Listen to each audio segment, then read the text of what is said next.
The story of the Crusades begins not with the clash of armies, but with the subtle shifting of powers across two continents in the 11th century.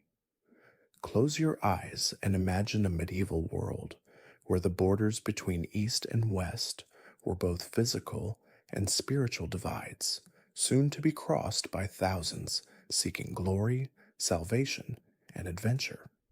In the West, Europe was emerging from the early Middle Ages.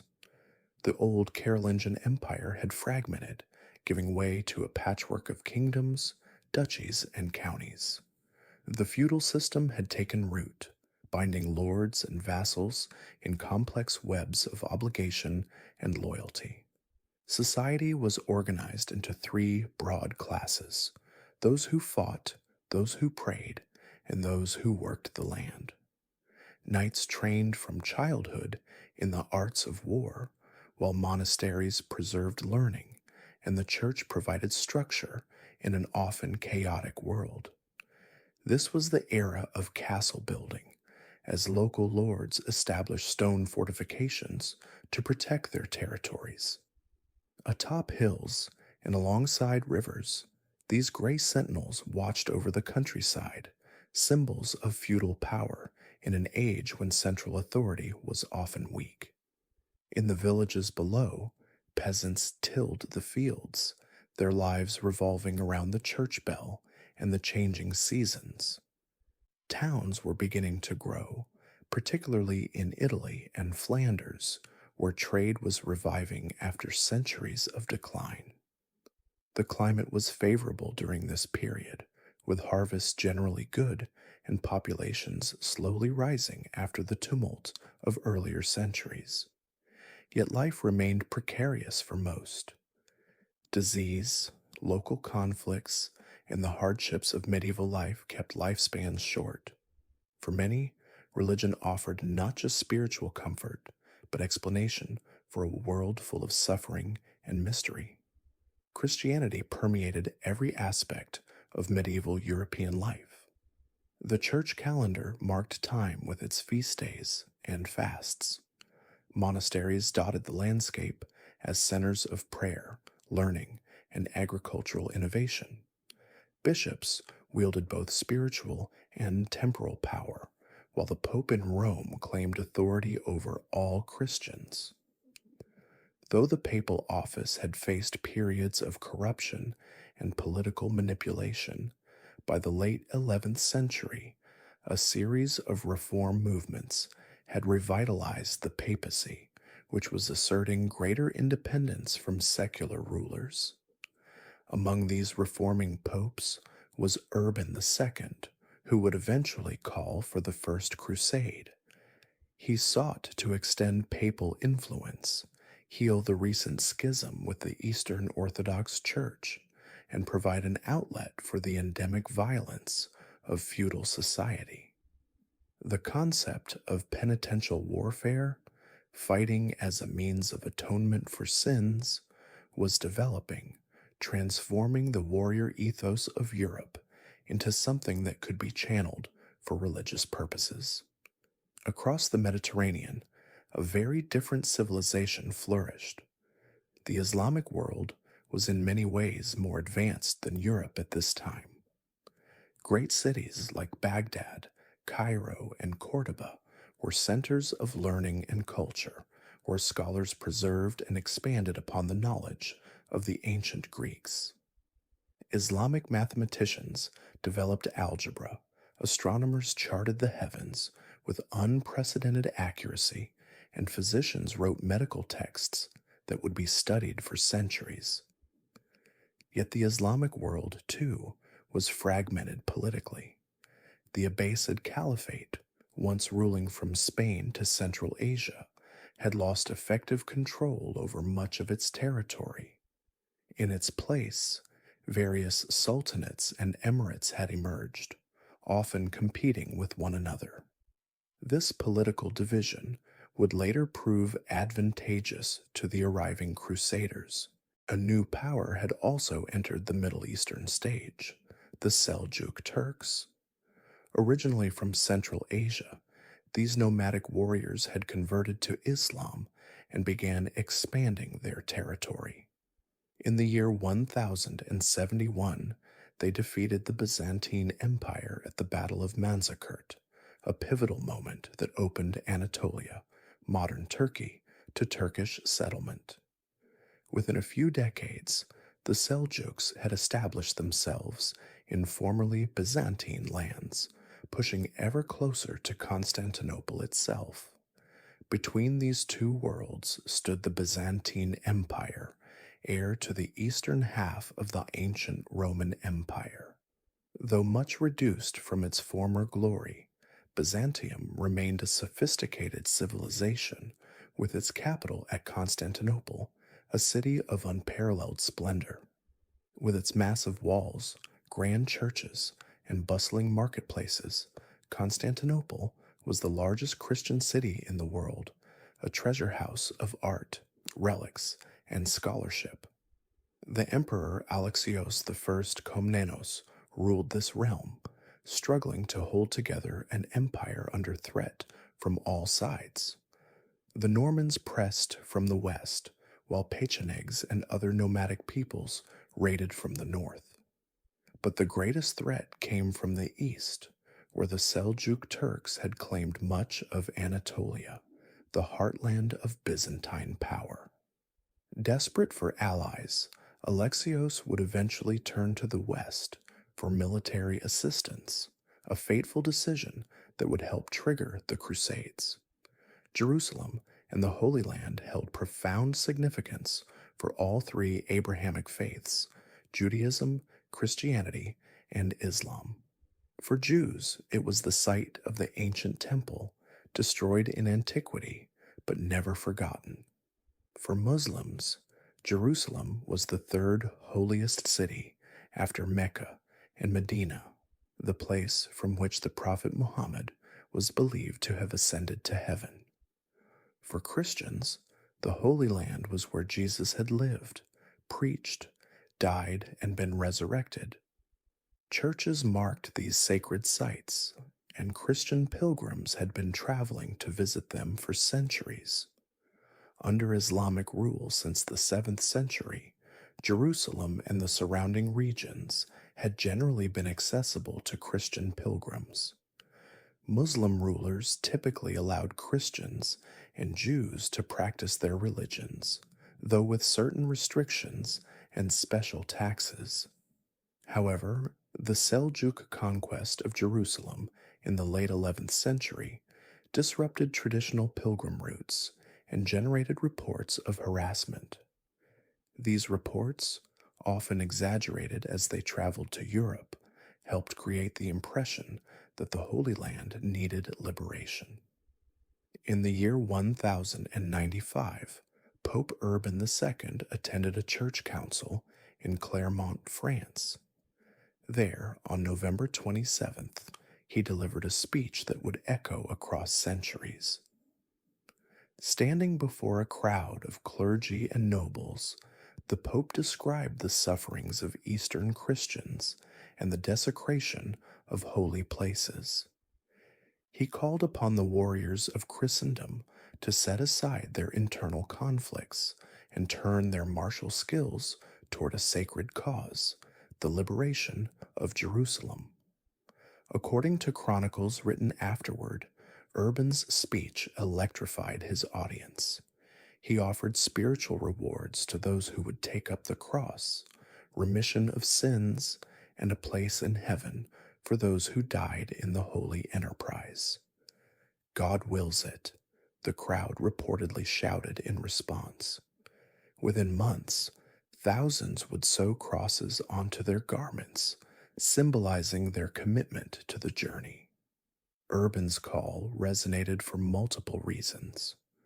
For the church, it offered a way to direct the violence of feudal society outward and to assert papal leadership. For rulers, it presented an opportunity to gain lands and prestige. For younger sons of nobility who would not inherit their father's estates due to primogeniture, it promised potential wealth and territories in the east. For merchants, especially in Italian cities, it held the prospect of new trade routes, and for ordinary people, it offered adventure, purpose, and the hope of salvation.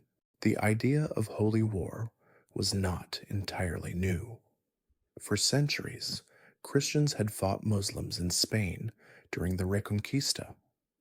The concept of the peace of God movement had already tried to limit violence within Christendom, while the truce of God sought to restrict fighting to certain days. Now, Urban was channeling the warrior ethos toward an external enemy, promising spiritual purification through combat against God's enemies. As word of Urban's call spread across Europe, an extraordinary mobilization began. From castle and cottage, from town and farm, people prepared for a journey into the unknown. Some sold all their possessions, others borrowed heavily to finance their expedition. Knights prepared their arms and horses, while the poor gathered what meager supplies they could. Across Europe, a movement was stirring that would bring two worlds into violent contact and change the course of history. The First Crusade was about to begin, setting in motion a series of events that would span 2 centuries, leave an indelible mark on relations between Christianity and Islam, and shape the medieval world in ways that continue to echo in our own time. As you drift toward sleep, imagine these preparations taking place across the landscape of medieval Europe, the sharpening of swords, the sewing of crosses onto cloaks, the packing of provisions, and the saying of farewells, as thousands prepared to embark on what many believe to be a journey ordained by God Himself. As your mind gently relaxes, we will continue our exploration of this remarkable period in our next chapter, following the First Crusade on its long and perilous journey toward Jerusalem. For now, let the medieval world fade from view as you sink deeper into comfort and tranquility, carried by the rhythms of history toward peaceful slumber. The First Crusade began as two distinct movements. Before the organized armies of knights and nobles departed, a spontaneous uprising of common people set out for the Holy Land in the spring of 1096. This People's Crusade was led by a charismatic French preacher called Peter the Hermit. Peter was a small man with a long beard who rode on a donkey as he traveled through France and the Rhineland, preaching Pope Urban's message with fiery passion. His eloquence drew thousands of followers, not just peasants, but also townspeople, minor knights, women, children, and even some clergy. This movement was driven more by religious fervor than military planning. The followers of Peter the Hermit were joined by other bands, including one led by a knight called Walter Sansevouar, whose name meant Walter the Penniless. These early crusaders were poorly equipped and largely untrained in warfare. Many had sold their possessions to finance their journey, carrying their meager belongings as they marched eastward through the Rhineland and down the Danube Valley. Tragically, as they passed through the Rhineland, some groups of crusaders attacked Jewish communities in cities like Speyer, Worms, and Mainz. Despite the efforts of local bishops and nobles to protect them, thousands of Jews were killed or forced to convert. This violence, never sanctioned by the church leaders who had called for the crusade, would cast a long shadow over Jewish-Christian relations for centuries. As these first crusaders moved through Hungary and the Balkans, their lack of supplies led to conflicts with local populations. By the time they reached Byzantine territory, Emperor Alexios was alarmed by their undisciplined nature. When they finally arrived at Constantinople in August, the emperor quickly ferried them across the Bosphorus into Asia Minor, eager to remove them from his capital. In Asia Minor, the People's Crusade met its tragic end. Ignoring advice to wait for the main crusading armies, Peter's followers engaged the experienced Seljuk Turks near Nicaea. In a battle at Sivito, the Turkish forces under Kilij Arslan utterly destroyed the Crusader army. Thousands were killed, others were captured and sold into slavery, and only a few, including Peter himself, escaped back to Constantinople. Meanwhile, the main crusade was being organized. Unlike the chaotic People's Crusade, this was a more methodical effort, led by various nobles from across Western Europe. Among the leaders were Godfrey of Bouillon and his brother Baldwin from Lorraine, Bohemond of Taranto and his nephew Tancred from Norman Italy, Raymond of Toulouse from southern France, and Robert of Normandy, the brother of King William Rufus of England. Between August and October of 1096, these armies departed from their homelands, taking different routes toward Constantinople. The journey itself was arduous. Medieval armies moved slowly, burdened by supply wagons, pack animals, and camp followers. They faced river crossings, mountain passes, and the challenges of finding food for thousands. As the Crusader armies began arriving at Constantinople in late 1096 and early 1097, Emperor Alexios faced a dilemma. He had requested Western military assistance against the Turks, but what arrived was far more than he had expected. Not mercenaries who would serve under his command, but independent armies with their own ambitions. Alexios insisted that the Crusade leaders swear an oath of fealty to him and promise to return any formerly Byzantine territories they might reconquer. After some resistance, most of the leaders complied. In return, Alexios provided supplies and Byzantine guides for their journey into Asia Minor. In the spring of 1097, the combined Crusader army, numbering perhaps 30,000 fighting men, accompanied by many non-combatants, crossed the Bosphorus into Asia Minor. Their first objective was Nicaea, the capital of the Seljuk Sultanate of Rum under Kilij Arslan.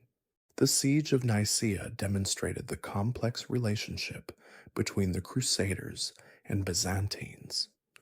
While the Crusaders surrounded the city by land, the Byzantines blockaded it by water across Lake Ascanius.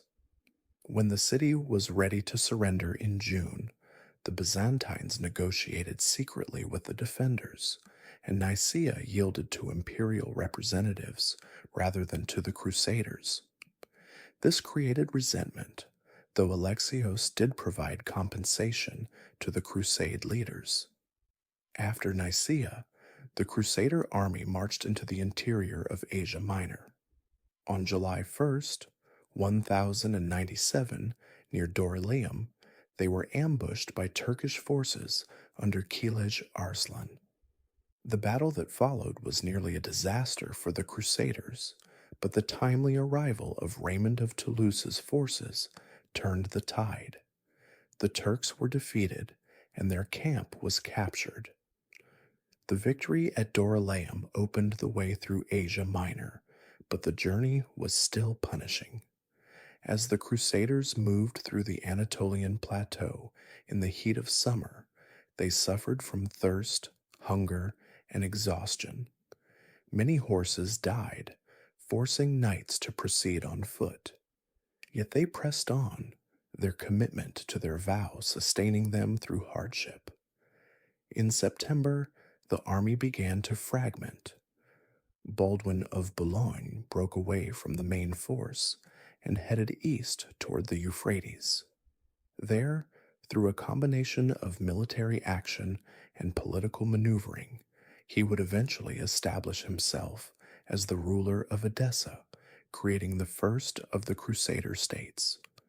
The main Crusader force continued south toward Antioch. This ancient city, once one of the greatest in the Byzantine Empire, now lay under Seljuk control. With its massive walls and strategic position, Antioch presented a formidable challenge. The siege began in October 1097 and would prove to be one of the most difficult episodes of the crusade. The city was well fortified, while the Crusaders lacked enough men to completely encircle it. As winter set in, the besiegers began to suffer from hunger and disease. Foraging parties were attacked by the defenders and by Turkish forces from the surrounding region. By early 1098, many Crusaders, including some nobles, deserted. Peter the Hermit himself attempted to flee, but was caught and returned to the camp. The arrival of supplies by sea provided some relief, but the crusade seemed in danger of collapse.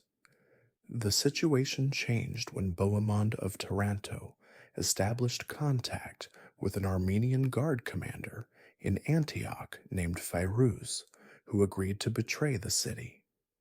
On the night of June 2nd, 1098, Firuz allowed a small group of crusaders to scale the walls at his tower. They then opened a gate, allowing the main force to enter the city. In the ensuing chaos, many of Antioch's defenders and Muslim inhabitants were killed. The Crusaders' triumph was short-lived. Just days after they took Antioch, a massive Turkish relief army under Kerboga of Mosul arrived and besieged the Crusaders within the city they had just captured. Once again facing starvation, the situation seemed hopeless. It was at this darkest hour that a peasant named Peter Bartholomew claimed to have experienced visions revealing the location of the Holy Lance, the spear that had pierced Christ's side during the crucifixion. In a highly orchestrated ceremony, Peter discovered the lance beneath the floor of Antioch's cathedral. Whether genuine relic or calculated fraud, the lance's discovery galvanized the Crusaders' morale. On June 28th, the Christian army marched out of Antioch to face Kerboga's forces. By all military logic, they should have been defeated, but a combination of dissension within Kerboga's coalition, Crusader desperation, and possibly the psychological impact of the Holy Lance led to a stunning Christian victory.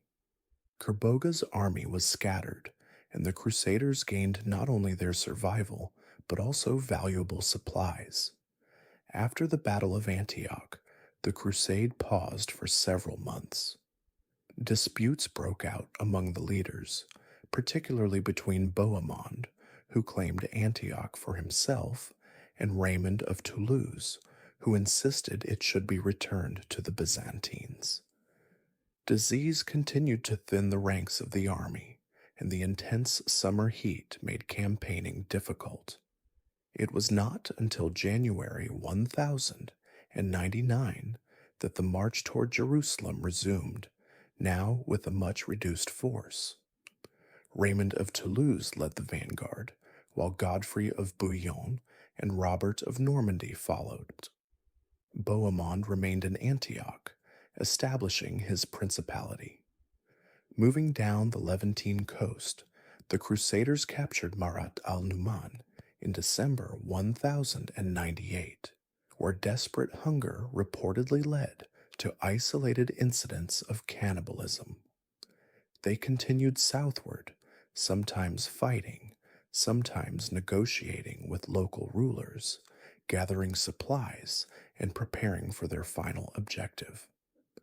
By June 1099, the remaining Crusaders reached Jerusalem. The Holy City was then under the control of the Fatimid Caliphate of Egypt, which had recently taken it from the Seljuks. The Fatimid governor had prepared for siege by poisoning wells outside the city, storing up supplies, and strengthening the garrison. The Crusaders began their siege under difficult conditions. The summer heat was intense, water was scarce, and proper siege equipment was lacking. For nearly a month, they made little progress against Jerusalem's formidable defenses. Then ships arrived at Jaffa, bringing supplies and skilled craftsmen, allowing the construction of siege towers. On July 15th, 1099, after a night of prayer and a barefoot procession around the walls, the Crusaders launched their final assault. Fighting was fierce, but Godfrey of Bouillon's men managed to deploy a siege tower against the northern wall, while Raymond's forces eventually entered from the south. By evening, Jerusalem had fallen. What followed was one of the darkest episodes of the Crusade. Inflamed by religious fervor and hardened by years of struggle, the Crusaders conducted a massacre of many of Jerusalem's inhabitants, Muslims and Jews alike. Though some accounts may be exaggerated, there is no doubt that significant bloodshed occurred. In the aftermath, the leaders established the Kingdom of Jerusalem, offering the crown to Raymond of Toulouse. When he refused, Godfrey of Bouillon accepted leadership, though he took the title Defender of the Holy Sepulchre rather than king. The First Crusade had achieved what many had considered impossible: the capture of Jerusalem and the establishment of Western Christian rule in the Holy Land. News of Jerusalem's fall spread quickly to Europe, where it was celebrated as a miracle and proof of divine favor.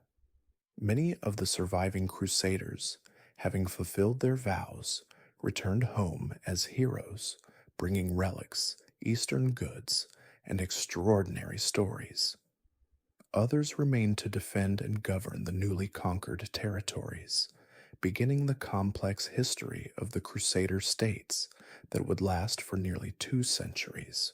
With Jerusalem captured and the First Crusade officially complete, the Crusaders faced a challenging new task: how to preserve and govern their conquests in a land far from Europe, surrounded by Muslim territories and populated largely by non-Western Christians, Muslims, and Jews.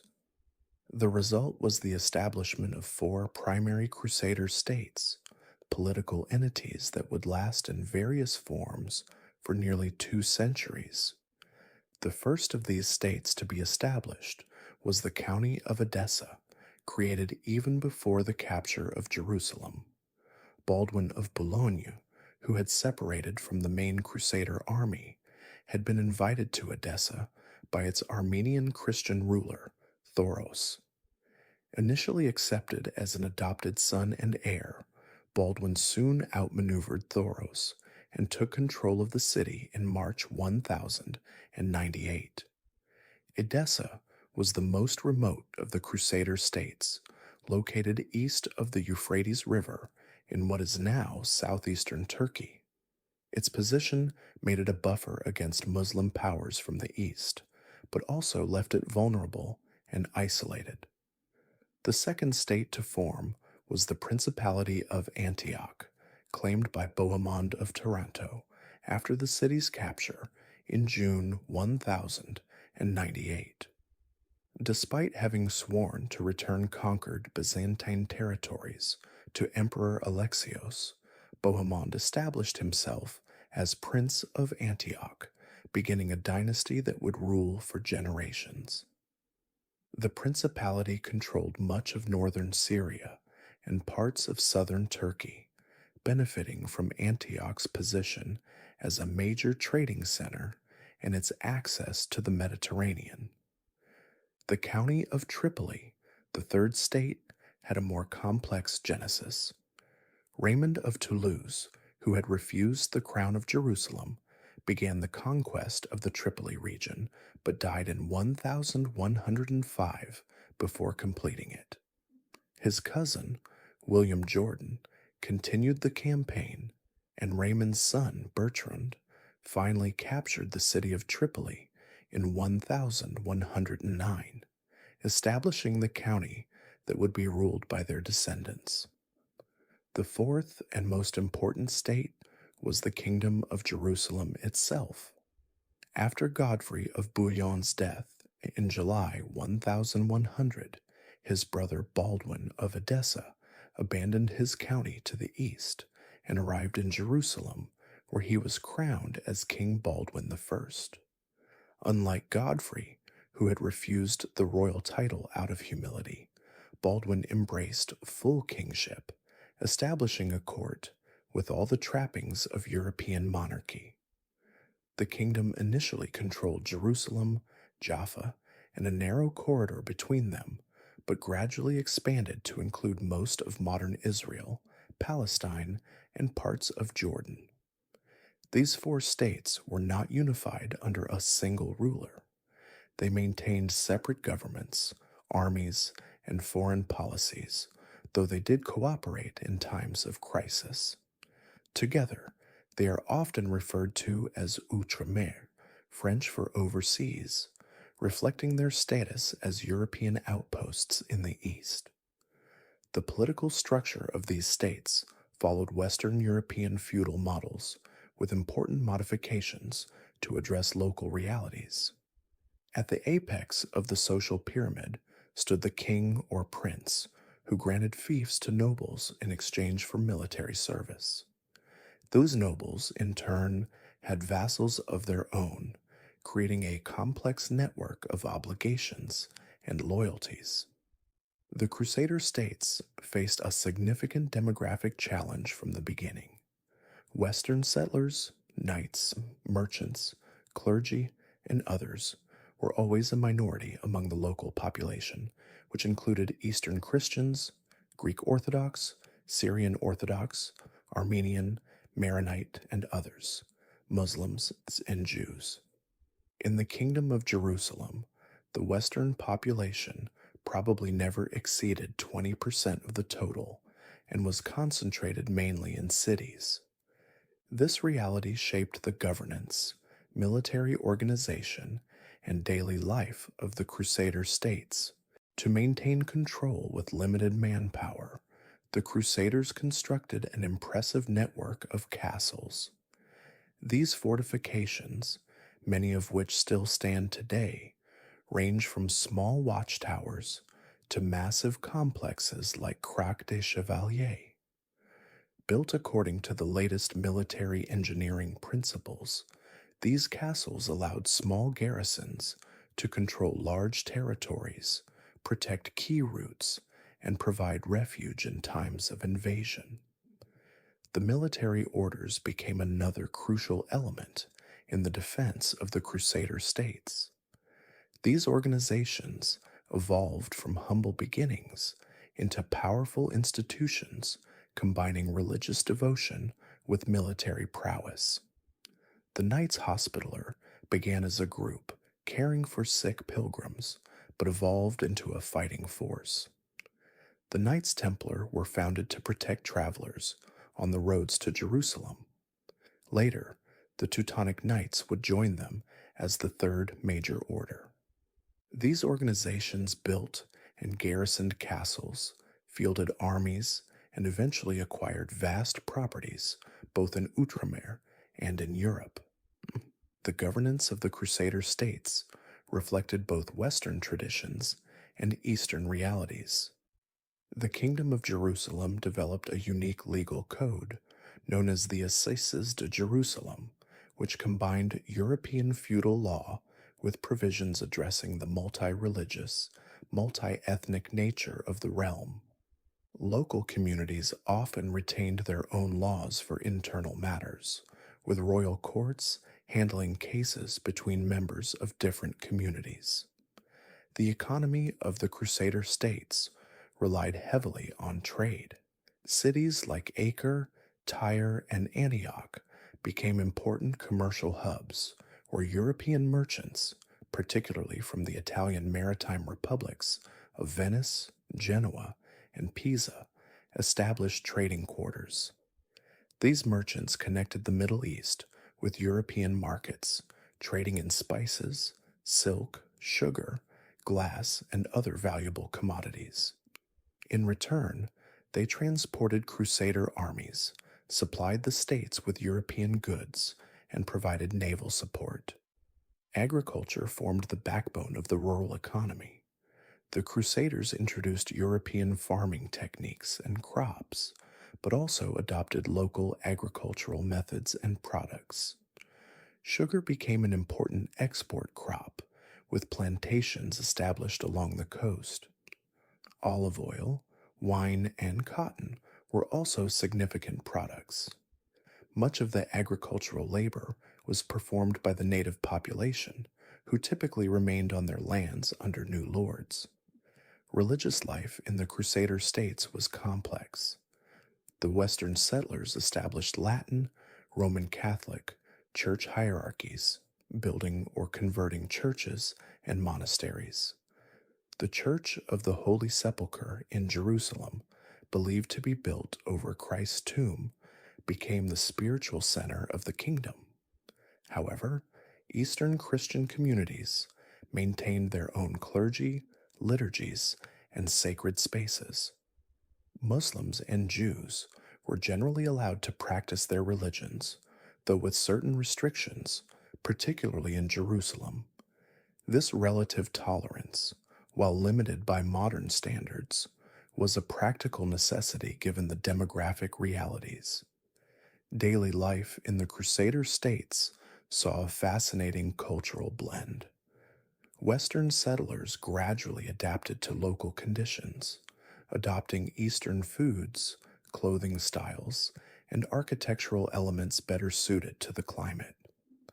They learned to appreciate cool fountains in interior courtyards, flat roofs, and locally available building materials. Archaeological discoveries have revealed homes with European floor plans, but decorated with Islamic-style mosaics and frescoes. Similarly, Crusader churches often combined Western architectural forms with Byzantine or Armenian decorative elements. Local Christians and Muslims observed the strange customs of their new rulers with curiosity and sometimes amusement. Contemporary Arab chroniclers described the Franks, as they called all Western Europeans, as brave warriors, but lacking in personal hygiene, overly emotional, and culturally unsophisticated. Meanwhile, Western visitors to the established Crusader states were sometimes shocked to find their countrymen wearing turbans, enjoying Eastern foods, and employing Muslim physicians. Relations between the settlers and the various native communities varied greatly. Some local Christians initially welcomed the Crusaders as liberators, though Eastern Christian leaders often grew disillusioned when the Western Church attempted to impose its authority. Muslims living under Crusader rule experienced different treatment depending on location and time period. In rural areas, Muslim peasants often continued their lives with minimal interference, paying taxes to new landlords. In cities, particularly those that had resisted Crusader conquest, conditions could be harsher. The Crusader states maintained complex diplomatic relationships with their Muslim neighbors. War was common, but so were treaties, trade agreements, and even alliances. Muslim powers were often divided among themselves, allowing the Crusaders to play one against another. The Fatimid Caliphate in Egypt, the various Turkish emirates in Syria, and later the rising power of Zengi, Nur ad-Din, and eventually Saladin all interacted with the Crusader states through both conflict and negotiation. Relations with Byzantium remained tense, Emperor Alexios and his successors never forgave Bohemond for seizing Antioch, and they viewed the Crusader states with suspicion as potential threats rather than as allies against Islam. Despite this tension, there were periods of cooperation, particularly when faced with common enemies. The relative stability of the early decades gradually gave way to increasing pressure as the Muslim world began to unify. Zengi, the ruler of Mosul and Aleppo, captured Edessa in 1144, effectively destroying the First Crusader state and triggering the Second Crusade.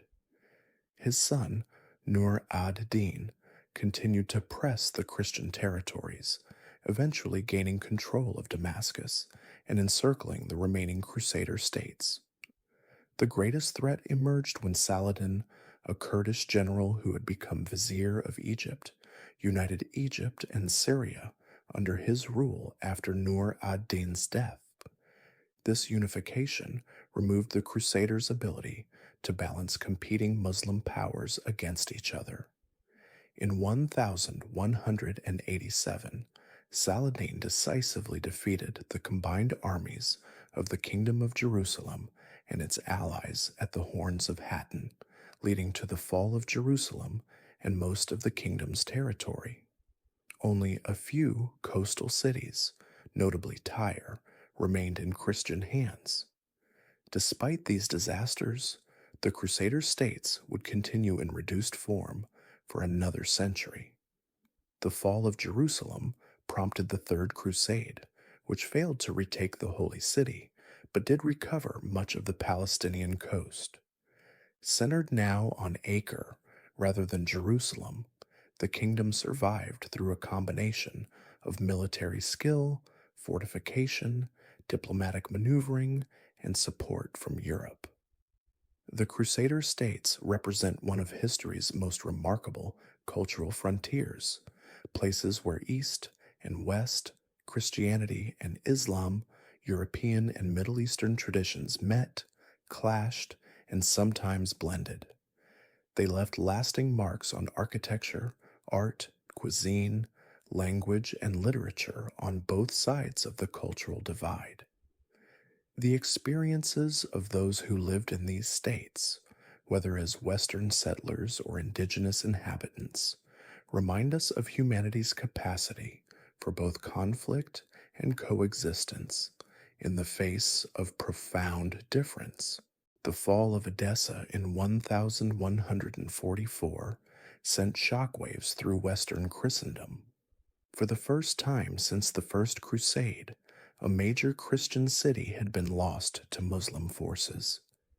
Zengi, the Atabeg of Mosul and Aleppo, had captured the city in a swift siege, massacring many Frankish inhabitants while sparing the local Christians. News of this disaster eventually reached Europe, where it triggered calls for a new crusade. Pope Eugenius III issued a papal bull titled Quantum Predecessores in 1145, calling for a new expedition to the Holy Land. Unlike Urban II, who had preached the First Crusade himself, Eugenius delegated the task of recruiting to the charismatic abbot Bernard of Clairvaux, one of the most influential religious figures of the age. Bernard proved to be a powerful orator, traveling through France and Germany to preach the crusade.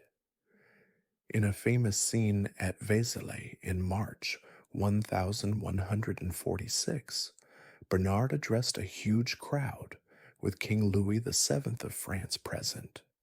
So many people volunteered that Bernard had to tear his own robe into pieces to make crosses for all of them. Later, at Speyer, Bernard persuaded the reluctant German King Conrad III to join the expedition as well. The Second Crusade was the first to be led by reigning monarchs. Louis and Conrad represented the most powerful kingdoms in Western Europe, and their participation raised expectations for the Crusade's success. Unlike the First Crusade, this expedition was well organized, with professional armies and clear leadership. Yet these advantages would not ensure success. Conrad departed first in May 1147, leading a large German army along the land route through Hungary and the Byzantine Empire. Louis followed with his French forces a month later. When the Germans reached Byzantine territory, tensions arose with Emperor Manuel I Komnenos, who was wary of such a large Western army passing through his lands.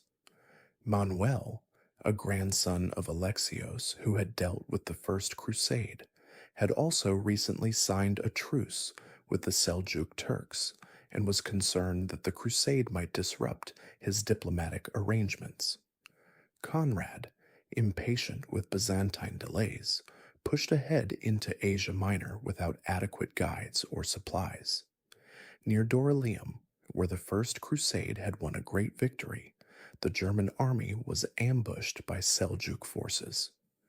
In the ensuing battle, the Crusaders suffered a devastating defeat.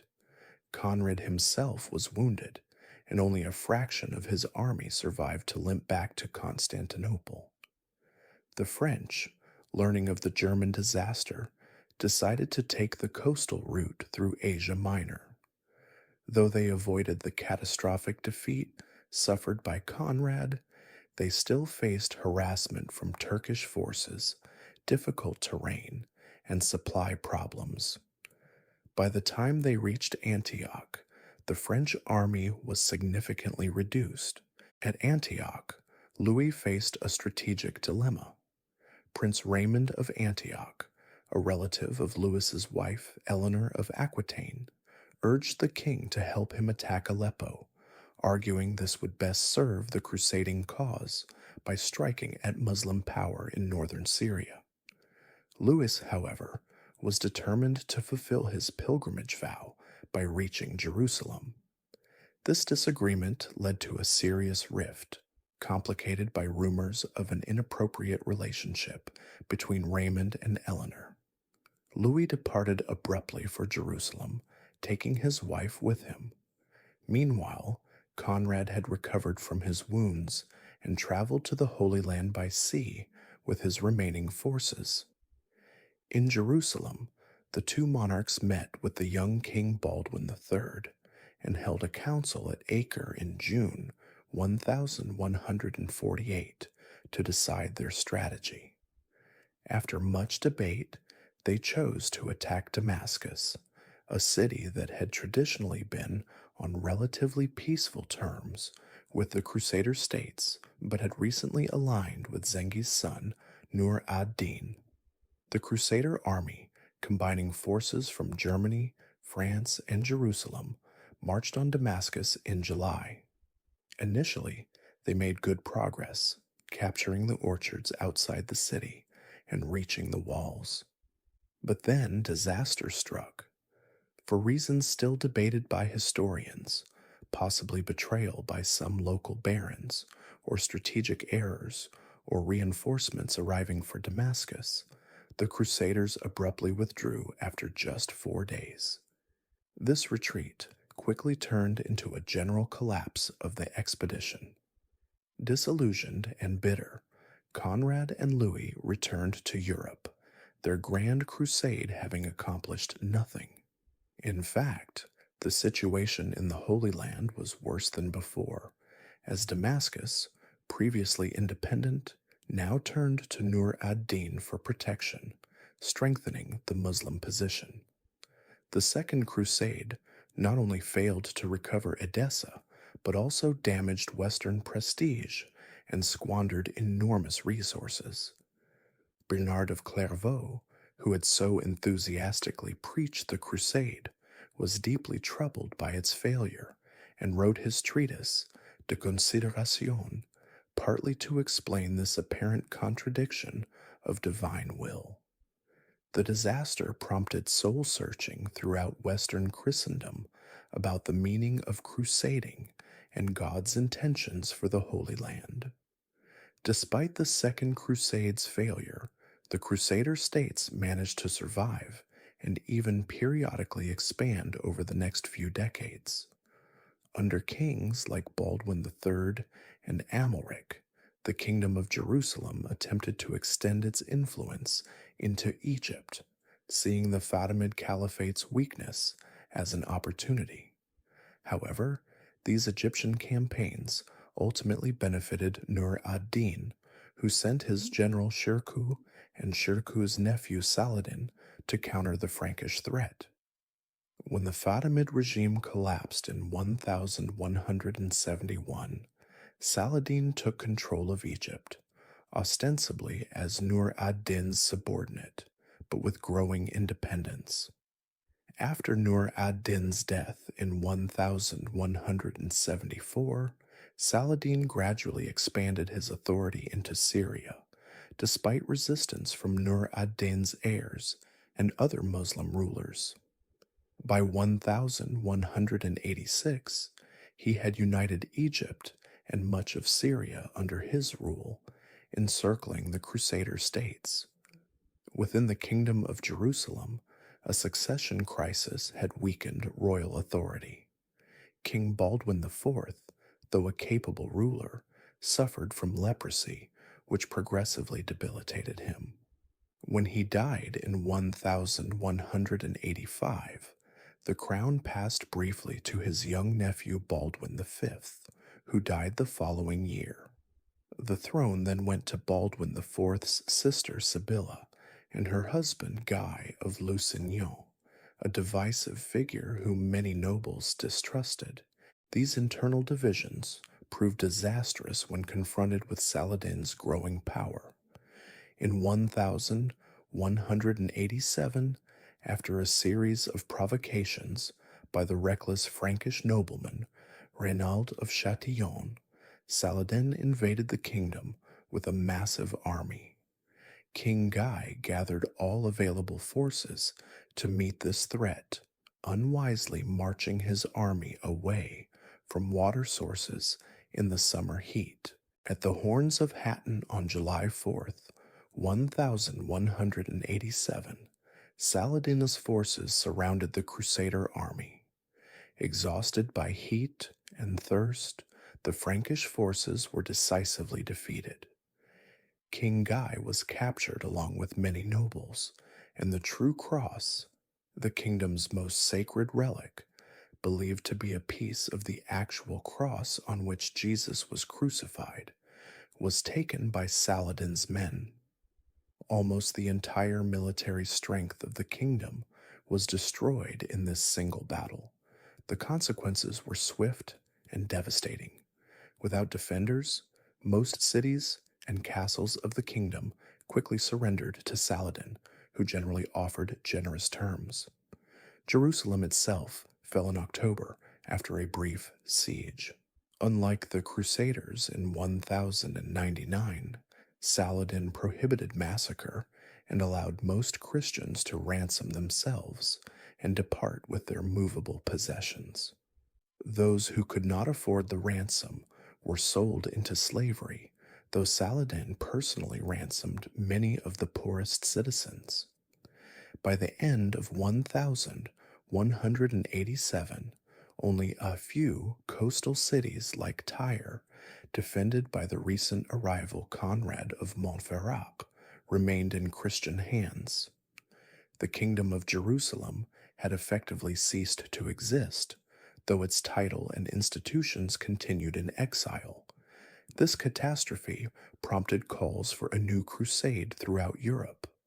The Third Crusade, sometimes called the King's Crusade, drew three of Western Europe's most powerful rulers: Emperor Frederick Barbarossa of Germany, King Philip Augustus of France, and King Richard the Lionheart of England. Each led substantial forces and embarked separately for the Holy Land. Frederick, the oldest and most experienced of the three monarchs, departed first in May 1189, leading a well-organized German army. He chose the land route through Hungary and the Byzantine Empire, maintaining better discipline than the Second Crusade. After some tensions with the Byzantines, Frederick's army successfully crossed into Asia Minor and defeated Turkish forces at Iconium. Tragedy struck, however, when Frederick drowned while crossing the Salif River in Cilicia on June 10th, 1190. Though the exact circumstances remain unclear, the emperor's death demoralized his army. Some continued to Acre under his son Frederick of Swabia, but many returned to Germany, significantly reducing the Crusades' strength. Philip and Richard traveled by sea, meeting in Sicily in 1190. Their relationship was already strained by Richard's broken engagement to Philip's sister and his subsequent betrothal to Berengaria of Navarre. In Sicily, Richard became involved in local politics, eventually installing Tancred as king, which further annoyed Philip. Richard's fleet was scattered by a storm, with some ships wrecked on Cyprus. When the island's ruler, Isaac Komnenos, mistreated the shipwrecked crusaders, Richard conquered Cyprus in May 1191, an unexpected but strategically valuable diversion that provided the Crusaders with an important base. By June 1191, all three Crusade leaders had arrived at Acre, where local Frankish forces under Guy of Lusignan, ransomed by Saladin after Hattin, had been besieging the city for nearly 2 years. The reinforcements tipped the balance, and Acre surrendered in July. Philip, citing illness, departed for France immediately afterward, leaving Richard in sole command of the Crusader forces. Richard proved to be a brilliant military leader. In September, he led the Crusader army south along the coast, paralleled by Saladin's forces. At Arsuf, Richard won a significant victory, demonstrating his tactical skill. By December, the Crusaders had reached Jaffa, but Jerusalem, their ultimate goal, remained elusive. Twice Richard advanced toward the Holy City, but both times he reluctantly accepted his officers' advice that capturing Jerusalem would be possible, but holding it without control of the surrounding countryside would be impossible.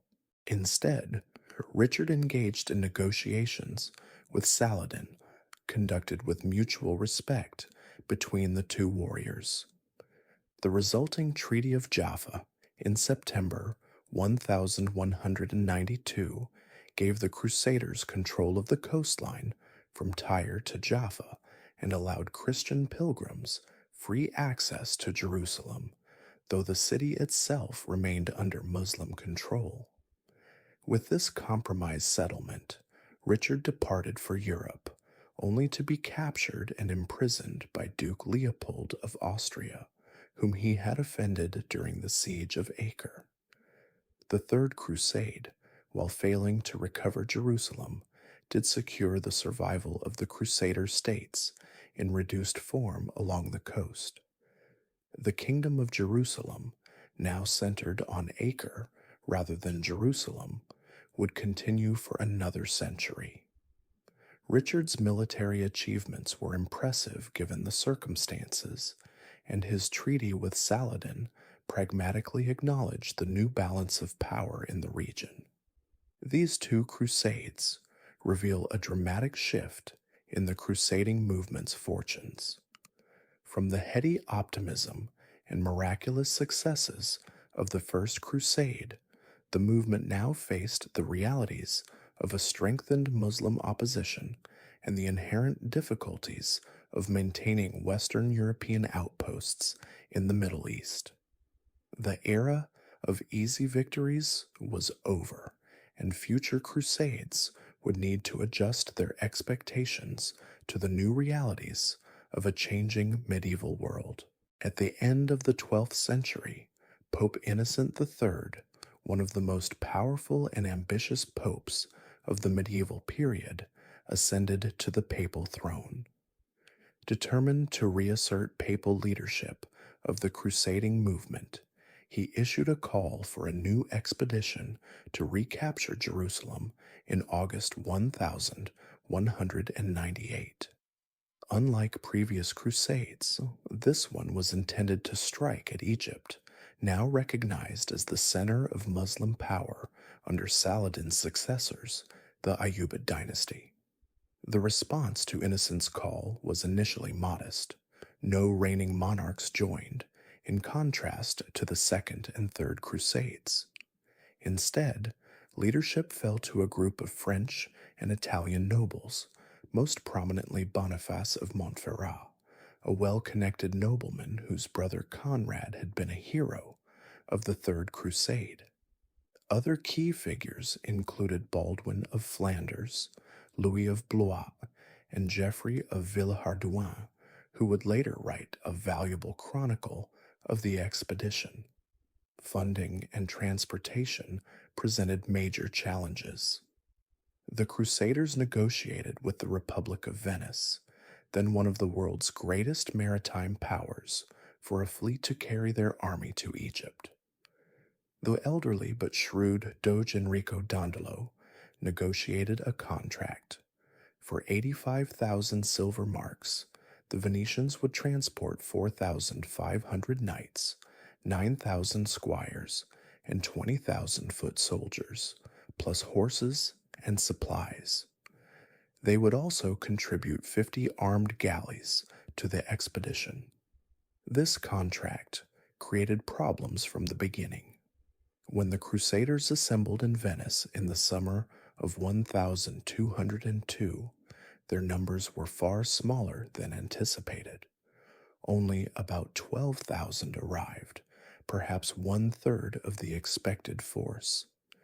This smaller army could not pay the full contracted amount, leaving them 34,000 marks short.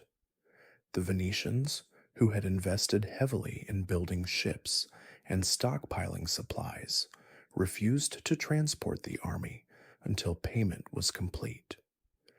At this critical juncture, Doge Dandolo proposed an alternative arrangement. The Crusaders could pay their debt by helping Venice capture the Christian city of Zara, now Zadar in Croatia, on the Dalmatian coast.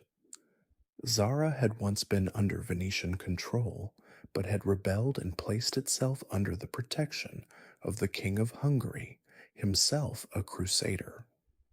Despite this complication, and over the objections of some participants who considered attacking a Christian city sinful, the Crusade leaders accepted the proposal.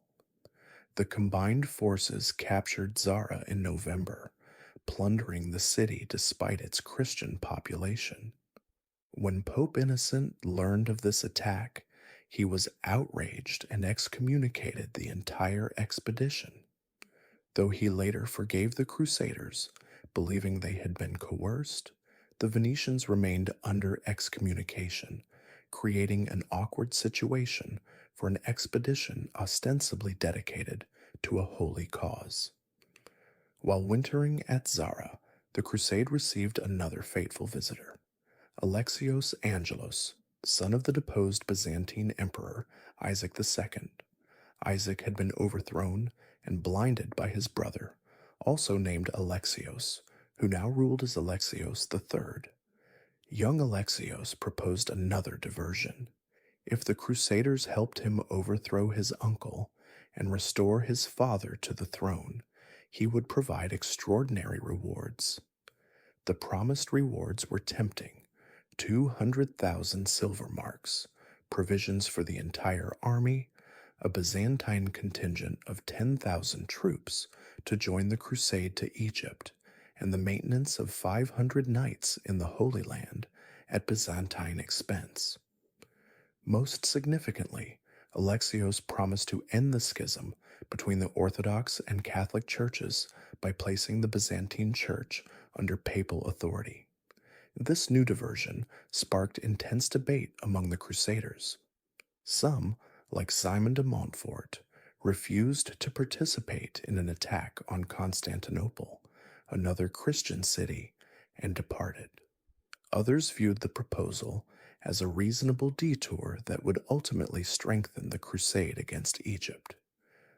The Venetians, with their long standing commercial interests in Constantinople, were particularly supportive. Despite continued papal opposition, the Crusade leaders accepted Alexios's proposal and sailed for Constantinople in April 1203. The fleet arrived at Constantinople in June, presenting an awe-inspiring sight. The Byzantine capital was the largest and wealthiest city in the Christian world, with massive walls that had repelled numerous attackers over the centuries. Many crusaders were stunned by its magnificence, having never seen a city of comparable size and splendor. Initially, the crusaders hoped that the mere presence of young Alexios would trigger a popular uprising against the usurper emperor. When this failed to materialize, they launched an assault on the city in July. After fierce fighting, they breached the sea walls, while Alexios III fled with the treasury, abandoning the city. The blind Isaac was released from prison and restored to the throne, with his son crowned as co-emperor Alexios IV. What had seemed a successful diversion soon turned problematic. The new emperors found it impossible to fulfill their extravagant promises. The Byzantine treasury had been depleted by the fleeing Alexios III, and the population of Constantinople resented the Latin presence and the heavy taxation needed to pay them. Orthodox clergy and laity alike were horrified at the prospect of submission to Rome. As tensions grew, Alexios IV increasingly relied on his Latin allies, further alienating his subjects. In January 1204, the situation exploded. A court official named Alexios Doukas, known as Mortsouflos for his bushy eyebrows, led a palace coup, strangling Alexios IV and imprisoning Isaac, who died shortly thereafter from shock. Mortsouflos was crowned as Alexios V and immediately took a hard line against the Latins, ordering them to leave Byzantine territory. The Crusaders, now encamped outside the city, decided that they had been betrayed and were justified in taking Constantinople by force. The Venetians, eager to eliminate a commercial rival and expand their trading privileges, strongly encouraged this decision. The leaders drew up a remarkable treaty for the partition of the Byzantine Empire. Should they succeed in capturing Constantinople, a Latin emperor would be elected from among the Crusade leaders, with 1/4 of the conquered territories going to the new emperor, 3/8 to the Venetians, and 3/8 to be distributed among the other Crusaders. On April 12th, 1204, after several days of preparations and a failed first attempt, the Crusaders launched their decisive assault on Constantinople. The Venetians attacked from the sea, using specially modified ships with extended bridges to reach over the sea walls. Meanwhile, the French and Flemish Crusaders attacked the land walls. After fierce fighting, they breached the defenses. Alexios V fled, and Constantinople fell to a Latin army for the first time in its history. What followed was one of the most shameful episodes in crusading history, the sack of Constantinople. For 3 days, the Crusaders pillaged the greatest Christian city in the world, destroying priceless artworks, desecrating churches, and committing acts of violence against the population. The Byzantine historian Niketas Choniates left harrowing descriptions of the looting of churches and monasteries, the violation of nuns, and the mockery of Orthodox religious practices. Beyond human suffering, the cultural loss was incalculable. Countless classical Greek and Roman works of art were destroyed or melted down for their metal. Ancient manuscripts were burned or scattered. The famous bronze horses that had once adorned the hippodrome were taken to Venice, where they still stand on the facade of St. Mark's Basilica. Relics, including supposed fragments of the true cross and the crown of thorns, were carried off to Western churches. After the violence subsided, the Crusaders implemented their partition treaty. Baldwin of Flanders was elected as the first Latin emperor of Constantinople, establishing what would be known as the Latin Empire. Boniface of Montferrat, disappointed at not being chosen emperor, received Thessalonica and surrounding territories as a kingdom. Venice gained the lion's share of ports and islands, enhancing its maritime commercial empire. Various French, Flemish, and Italian nobles carved out lordships across Greece and the Aegean. Byzantine resistance continued, however. Several members of the imperial family escaped and established successor states in exile: the Empire of Nicaea in Western Asia Minor under Theodore Lascaris, the Empire of Trebizond on the Black Sea coast, and the Despotate of Epirus in western Greece. These states preserved Byzantine traditions and claimed legitimacy as the true heirs of the Roman Empire. The Latin Empire of Constantinople proved unstable from its inception. The conquerors were too few to effectively control their vast territories. They imposed Western feudal structures and Latin ecclesiastical hierarchies on a reluctant Greek population. Orthodox priests were replaced by Catholic clergy, causing deep resentment. Cultural and religious differences created constant tension, while military threats from Bulgarians, Cumans, and the Byzantine successor states stretched the Latin rulers' resources. Pope Innocent's reaction to the conquest of Constantinople was mixed. Initially, he condemned the attack on fellow Christians and the Crusaders' disobedience to papal instructions. However, he later accepted the fait accompli, seeing it as a providential opportunity to heal the schism between the Eastern and Western churches. He authorized the establishment of a Latin Patriarch of Constantinople and encouraged Catholic missionaries to the East. The long-term consequences of the Fourth Crusade were profound and largely negative. The Byzantine Empire, though eventually restored in 1261 when Michael Palaiologos recaptured Constantinople, never fully recovered its former power and territory. Weakened by this catastrophe, it would eventually fall to the Ottoman Turks in 1453, much earlier than might otherwise have been the case. For the crusading movement, the Fourth Crusade was a serious moral blow. The spectacle of crusaders attacking Christians rather than Muslims undermined the movement's spiritual legitimacy. Many contemporaries saw divine punishment in the expedition's failure to reach the Holy Land. Though future crusades would be launched, none would recapture the pure idealism of the earlier expeditions. The Fourth Crusade also deepened the religious divide between Orthodox and Catholic Christians. The theological schism, dating from 1054, had previously been a disagreement primarily among church hierarchies. After 1204, it became a bitter, popular division. Orthodox Christians viewed the Catholic Church as a predatory institution that had sanctioned violence against fellow Christians, while many Western Europeans dismissed the Orthodox as obstinate schismatics. those mutual resentments persist in some forms to the present day.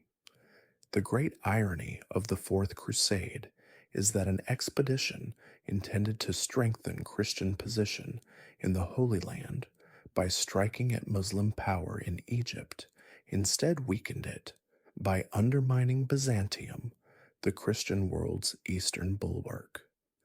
The Crusaders had achieved wealth and conquests, but at the cost of the very cause they had sworn to serve. The road to Jerusalem had been lost in the gilded streets of Constantinople. In the summer of 1212, one of the most unusual and tragic episodes in crusading history unfolded. Known to posterity as the Children's Crusade, this spontaneous movement began in the Rhineland and France at a time when official crusading efforts had been diverted or defeated. Though not actually composed entirely of children, it involved many young participants inspired by visionary leaders who claimed divine guidance. The German movement centered around a boy named Nicholas from Cologne. According to contemporary chronicles, Nicholas claimed to have been visited by Christ, who instructed him to lead a peaceful crusade to recover Jerusalem. His message resonated particularly with the young and the poor. Nicholas promised that the Mediterranean Sea would part before them, allowing a miraculous crossing to the Holy Land, just as the Red Sea had parted for Moses. Thousands joined Nicholas, primarily from the Rhineland and Low Countries. Though called the Children's Crusade, the participants included not only adolescents, but also peasants and townspeople and some priests. What united them was not so much their age as their humility and poverty, contrasting with the noble-led military expeditions that had preceded them. The German crusaders traveled south through the Alps into Italy, suffering hardships from terrain, weather, and lack of supplies. Their numbers diminished through disease, starvation, and desertion. When they reached the Mediterranean at Genoa in August, the sea did not part as Nicholas had prophesied. Some participants returned home disillusioned, while others continued to Rome, where Pope Innocent III received them kindly, but released them from their crusading vows, recognizing the impracticality of their mission. Parallel to the German movement, a French crusade formed around a shepherd boy named Stephen from the village of Cloy. Stephen claimed that Christ, disguised as a pilgrim, had given him a letter for the King of France. His preaching attracted thousands of followers in northern France. When Stephen reached Paris, King Philip Augustus counseled the participants to return home, but many ignored this advice and continued southward. The French contingent reached Marseille, where, like their German counterparts, they expected a miraculous parting of the waters. When this miracle failed to materialize, they encountered merchants who offered to transport them to the Holy Land free of charge.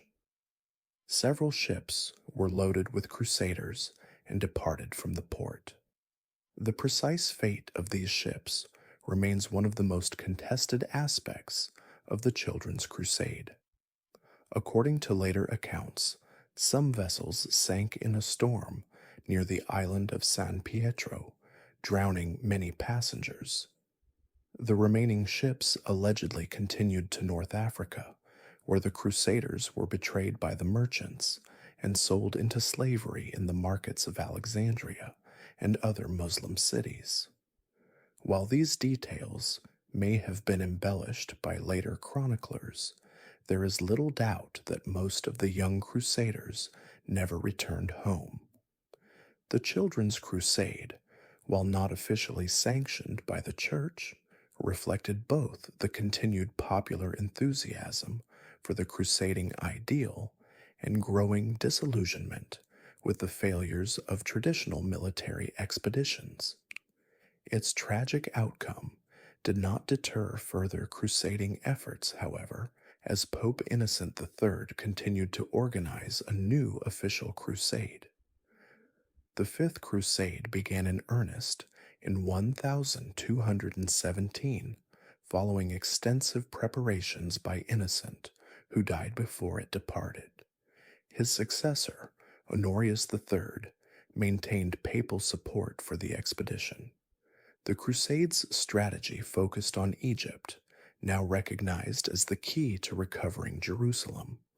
The plan was to capture the Egyptian port of Damietta at the mouth of the Nile, then use it as a base to conquer Egypt and trade it for Jerusalem.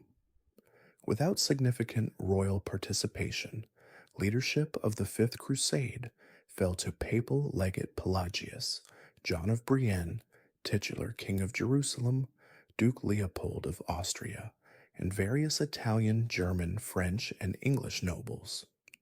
The Crusaders achieved initial success, capturing Damietta in November 1219 after a difficult siege.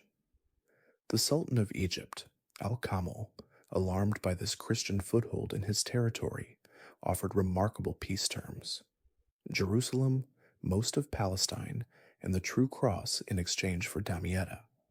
These generous terms divided the Crusade leadership. King John and many secular leaders favored accepting the offer, recognizing its alignment with their ultimate goals. Cardinal Pelagius and the military orders, however, insisted on pressing deeper into Egypt, believing total victory was possible. Pelagius's view prevailed, and the peace offer was rejected. In July 1221, the Crusader army marched south toward Cairo. The timing proved disastrous. The annual Nile flood began, and Al-Kamil's forces broke the dikes, flooding the plain and trapping the Christian army. Cut off from supplies and surrounded by enemy forces, the Crusaders had no choice but to surrender. Damietta was returned to Muslim control, and the Fifth Crusade ended in failure, despite its promising beginning. One remarkable episode during the Fifth Crusade was the arrival of Francis of Assisi in the Crusader camp. Francis crossed enemy lines to meet with Sultan al-Kamil, hoping to convert him to Christianity and end the conflict peacefully. Though unsuccessful in his primary mission, Francis was treated with respect by the Sultan, and their meeting represented a rare moment of peaceful dialogue amid the violence of the crusading era. The Sixth Crusade, also directed at Egypt, took a different approach. Led by the excommunicated Holy Roman Emperor Frederick II, it achieved through diplomacy what previous crusades had failed to accomplish through warfare. Frederick had taken the crusading vow years earlier, but repeatedly delayed his departure, earning papal censure. When he finally sailed in 1228, he did so still under excommunication, creating the anomalous situation of an excommunicated emperor leading a holy enterprise. Rather than military confrontation, Frederick relied on negotiations with Sultan al-Kamil, with whom he had been in diplomatic contact for years. Both rulers saw advantages in alliance. Frederick wanted Jerusalem to validate his status as King of Jerusalem, acquired through marriage to heiress Isabella II, while al-Kamil wanted support against his brother in Syria. The resulting Treaty of Jaffa in February 1229 granted Christians control of Jerusalem, Bethlehem, Nazareth, and a corridor to the coast. Muslims retained the Dome of the Rock and the Al-Aqsa Mosque, with rights for Muslim pilgrims. The treaty established a 10-year truce and allowed Frederick to enter Jerusalem, where he crowned himself king in the Church of the Holy Sepulchre, since no church officials would perform the ceremony for an excommunicated ruler. Frederick's diplomatic success was controversial. Pope Gregory IX condemned the treaty for not securing exclusive Christian control of Jerusalem and for allowing Muslim worship to continue in the city. Many crusaders and clergy were scandalized by Frederick's friendly relations with Muslim leaders and his respect for Islamic culture. Nevertheless, the treaty returned Jerusalem to Christian rule without bloodshed, the first time the Holy City had been in Christian hands since 1187. This diplomatic triumph proved short-lived. After Frederick's departure, tensions remained high between Christians and Muslims in the region.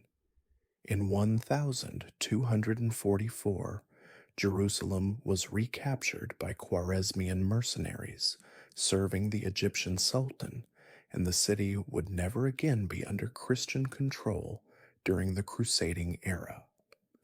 The Seventh Crusade was led by King Louis IX of France, later canonized as Saint Louis, one of the most devout monarchs of the medieval period.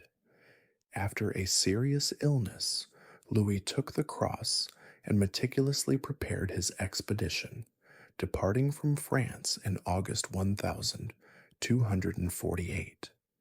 Like the Fifth Crusade, Louis's campaign targeted Egypt as the key to recovering the Holy Land. The Crusaders initially achieved success, capturing Damietta in June 1249 with relative ease. After a delay caused by seasonal flooding of the Nile, Louis marched toward Cairo in November. At the Battle of Mansoura in February 1250, the Crusaders fought bravely but suffered heavy casualties, including Louis's brother Robert of Artois. Trapped between Nile branches and harassed by Egyptian forces, the Crusader army was weakened by disease and lack of supplies. When they attempted to retreat in April, they were pursued and captured. Louis himself was taken prisoner along with most of his army. The King of France had to pay an enormous ransom of 800,000 gold basins for his release and that of his nobles while surrendering Damietta. Despite this defeat, Louis remained at the east for 4 years, using his prestige and treasury to strengthen the remaining Crusader states. He improved fortifications at cities like Acre, Jaffa, and Sidon, attempted to mediate conflicts among Christian factions, and negotiated with both the Mamluks of Egypt and the Mongols who were expanding into the Middle East.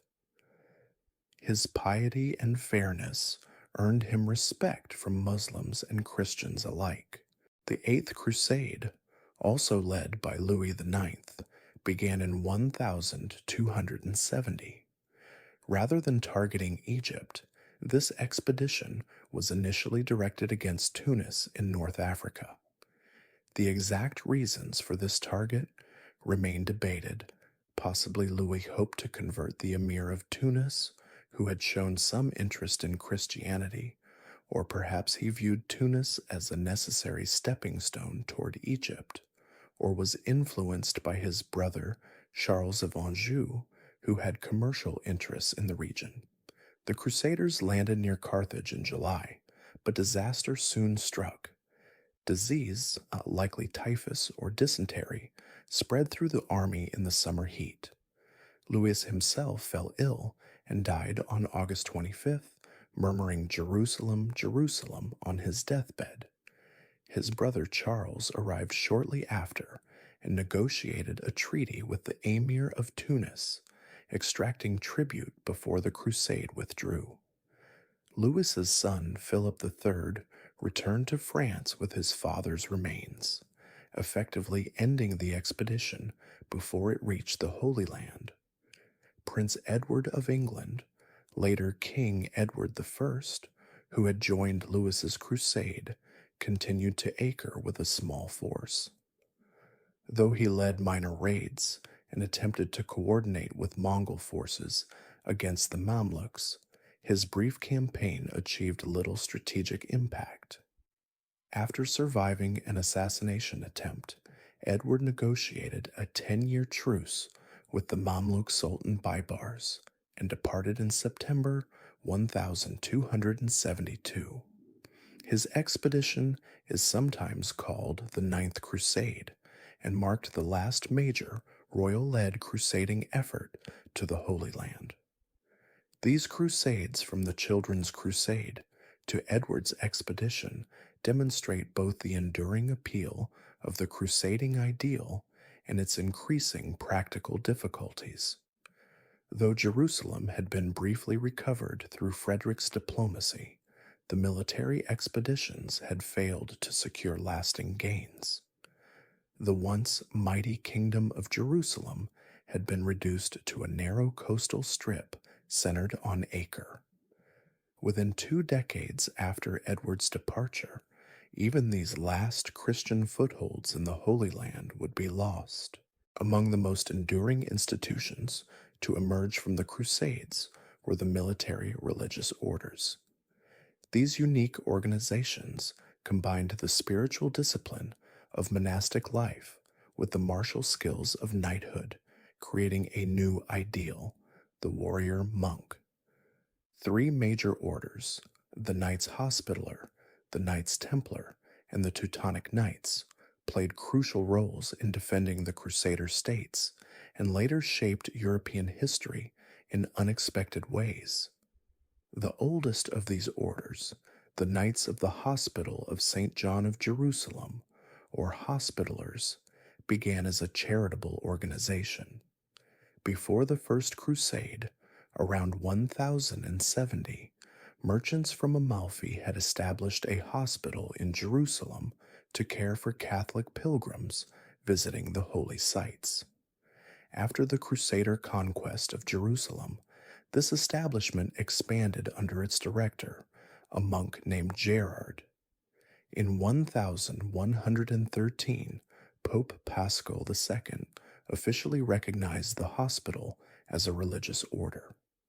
Gerard's successor, Raymond Dupuy, transformed the organization by adding a military component to its charitable mission.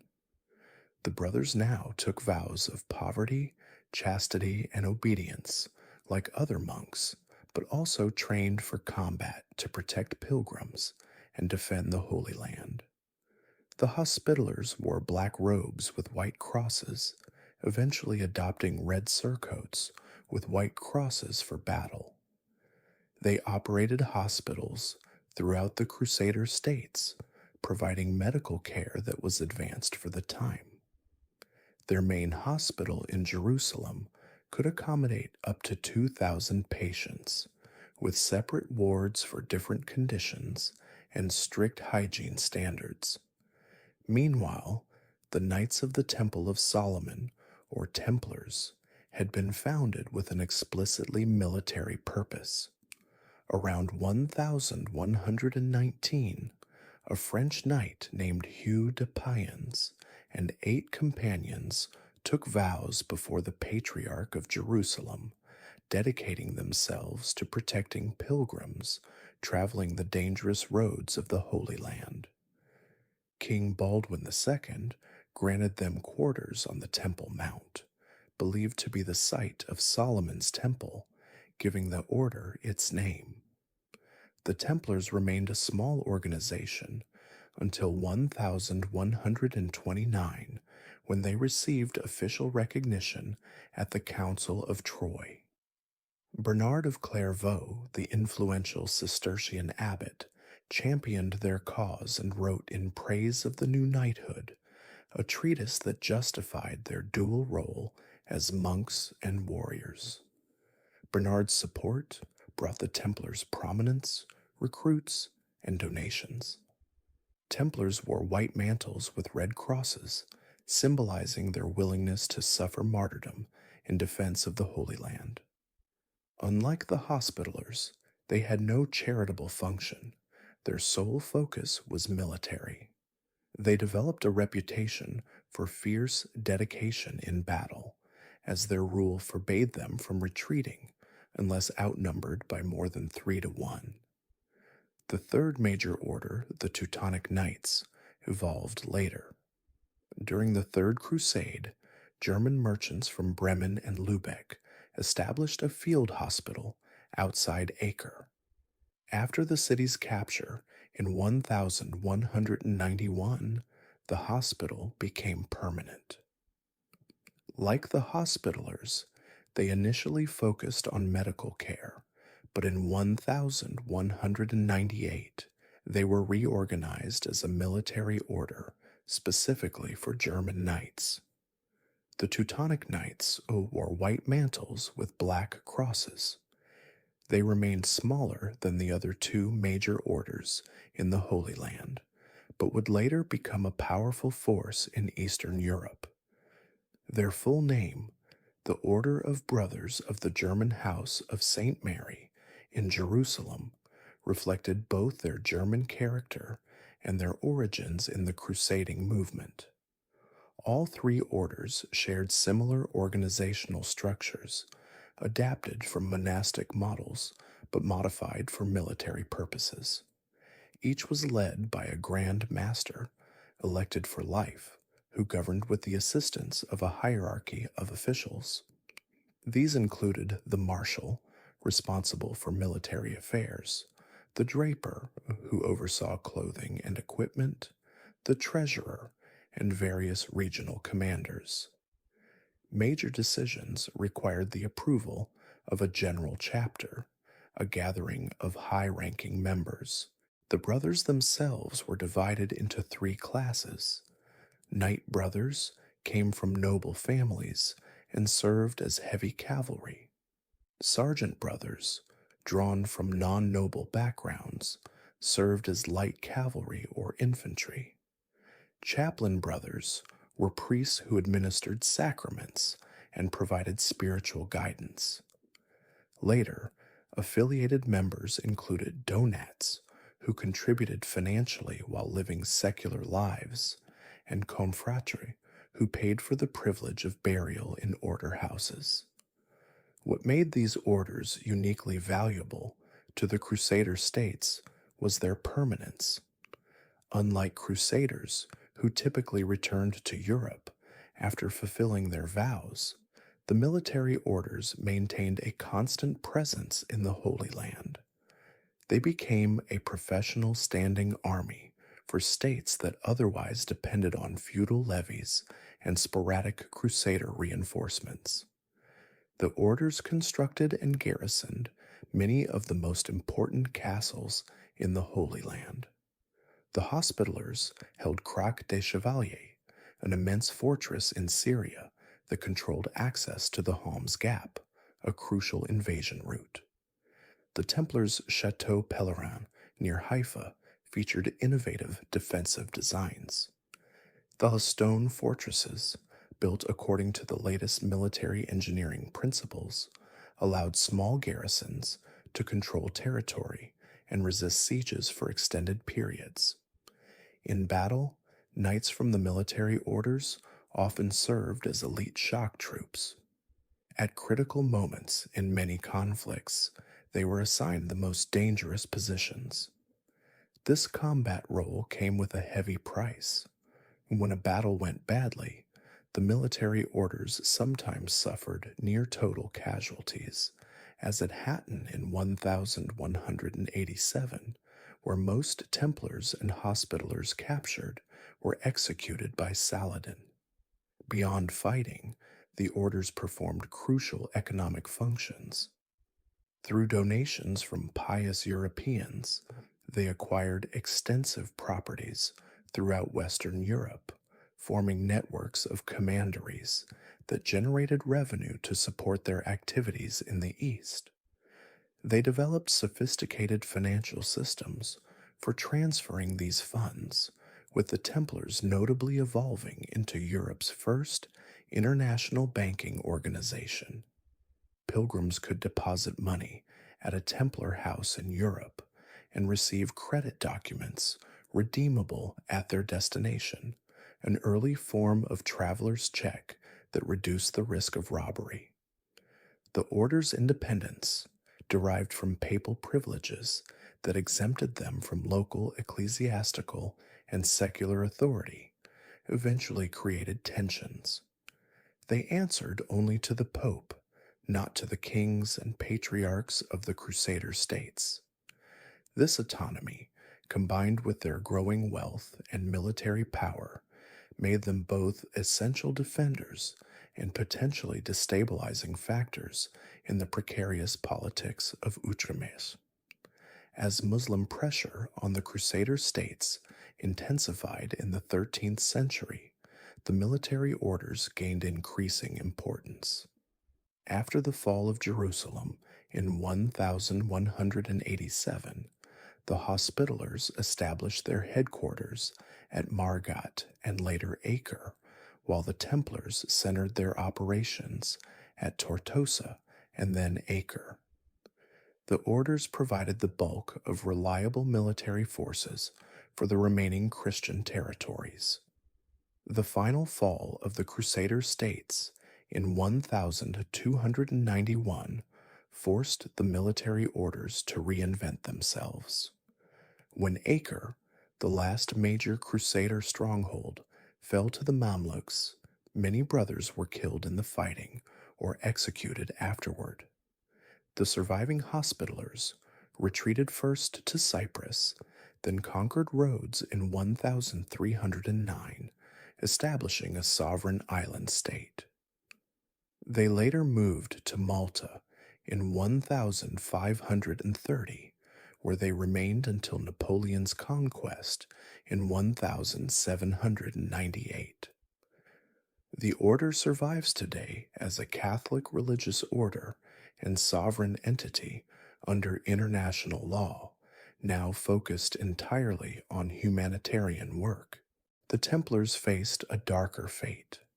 Without the Holy Land to defend, they concentrated on their banking activities and regional commanderies. Their wealth and privileges attracted the avarice of King Philip IV of France, who was heavily indebted to the order. In 1307, Philip had all Templars in France arrested on charges of heresy, blasphemy, and various lurid offenses. Under torture, many Templars confessed to these improbable crimes.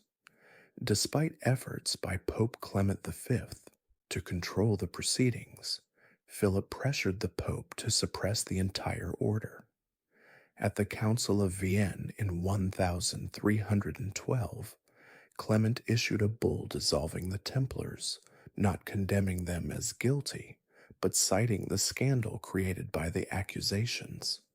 In March of 1314, the last Grand Master, Jacques de Molay, was burned at the stake in Paris after retracting his confession.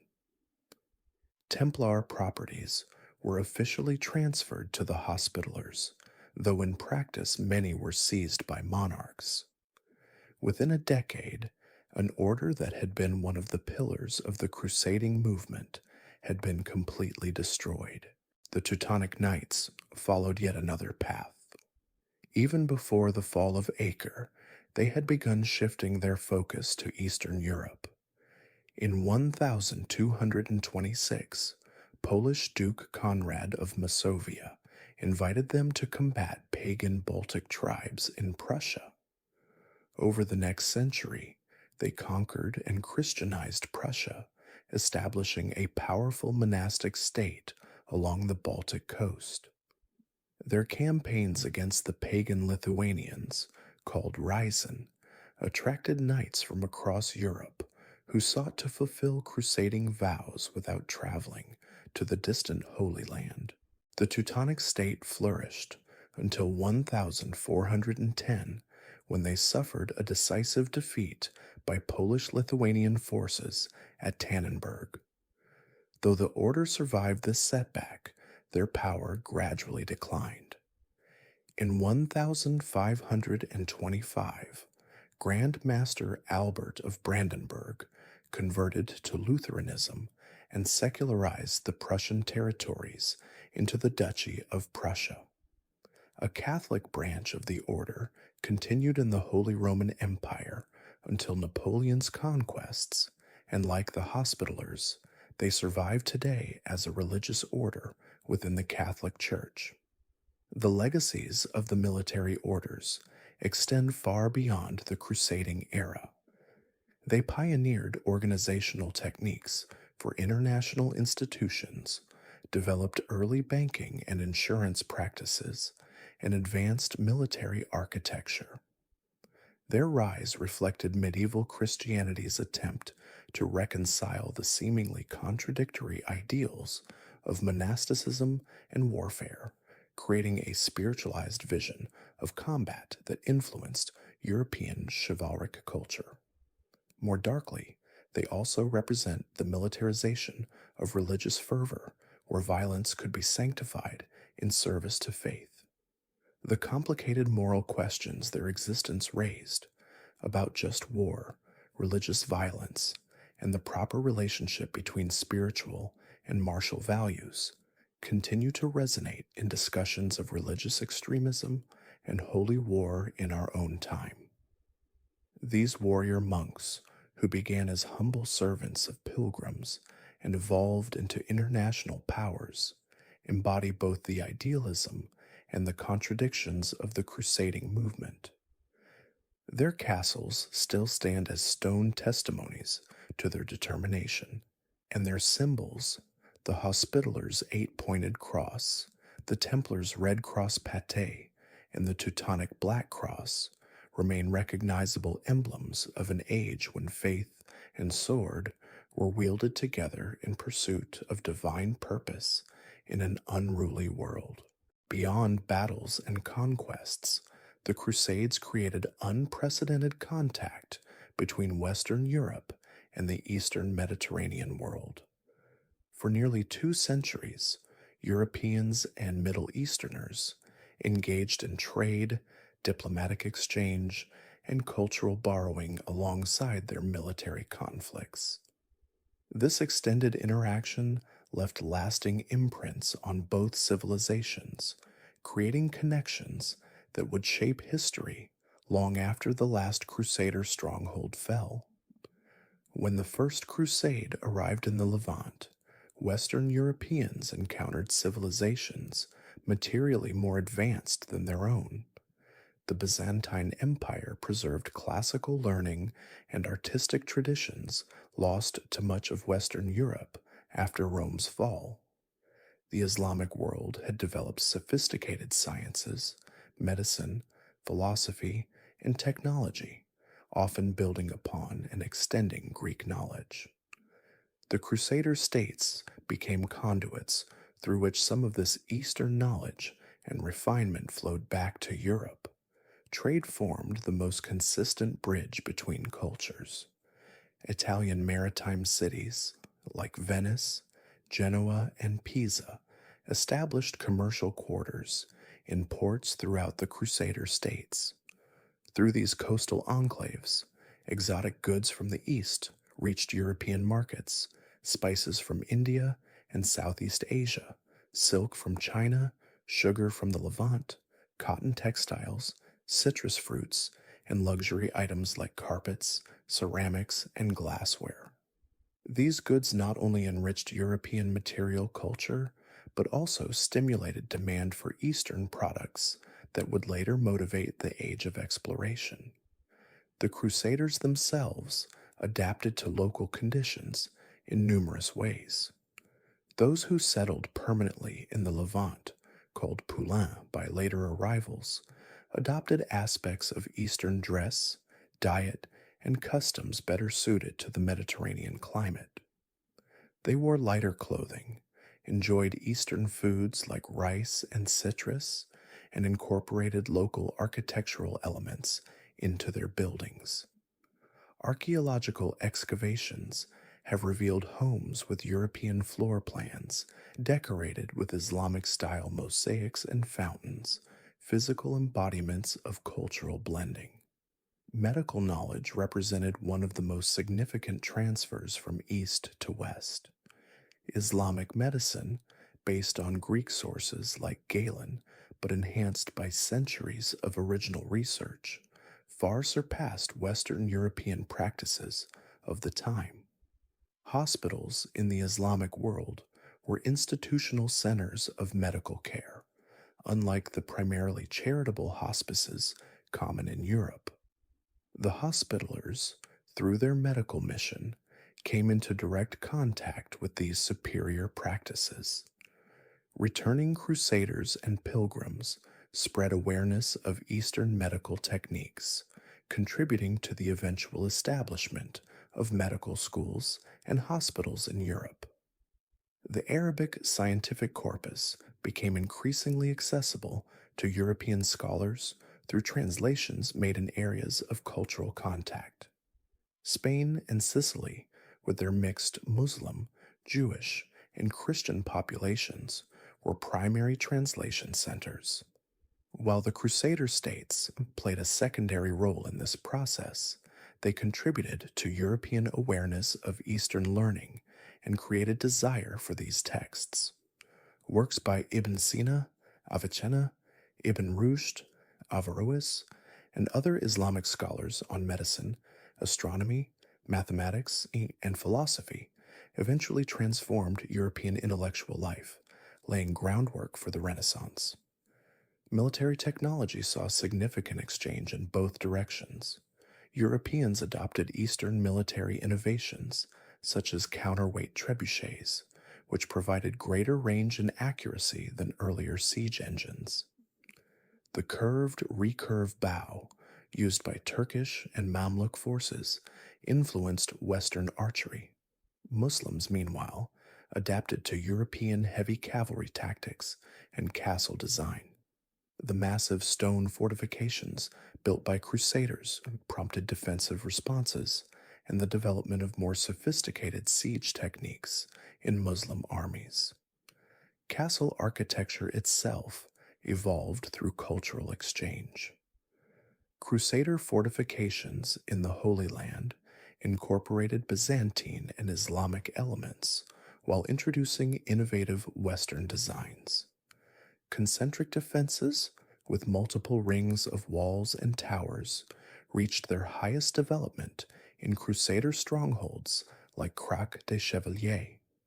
These advanced designs influenced both European and Islamic military architecture, as engineers from both traditions learned from and adapted their opponents' innovations. Language reflected this cultural intermingling.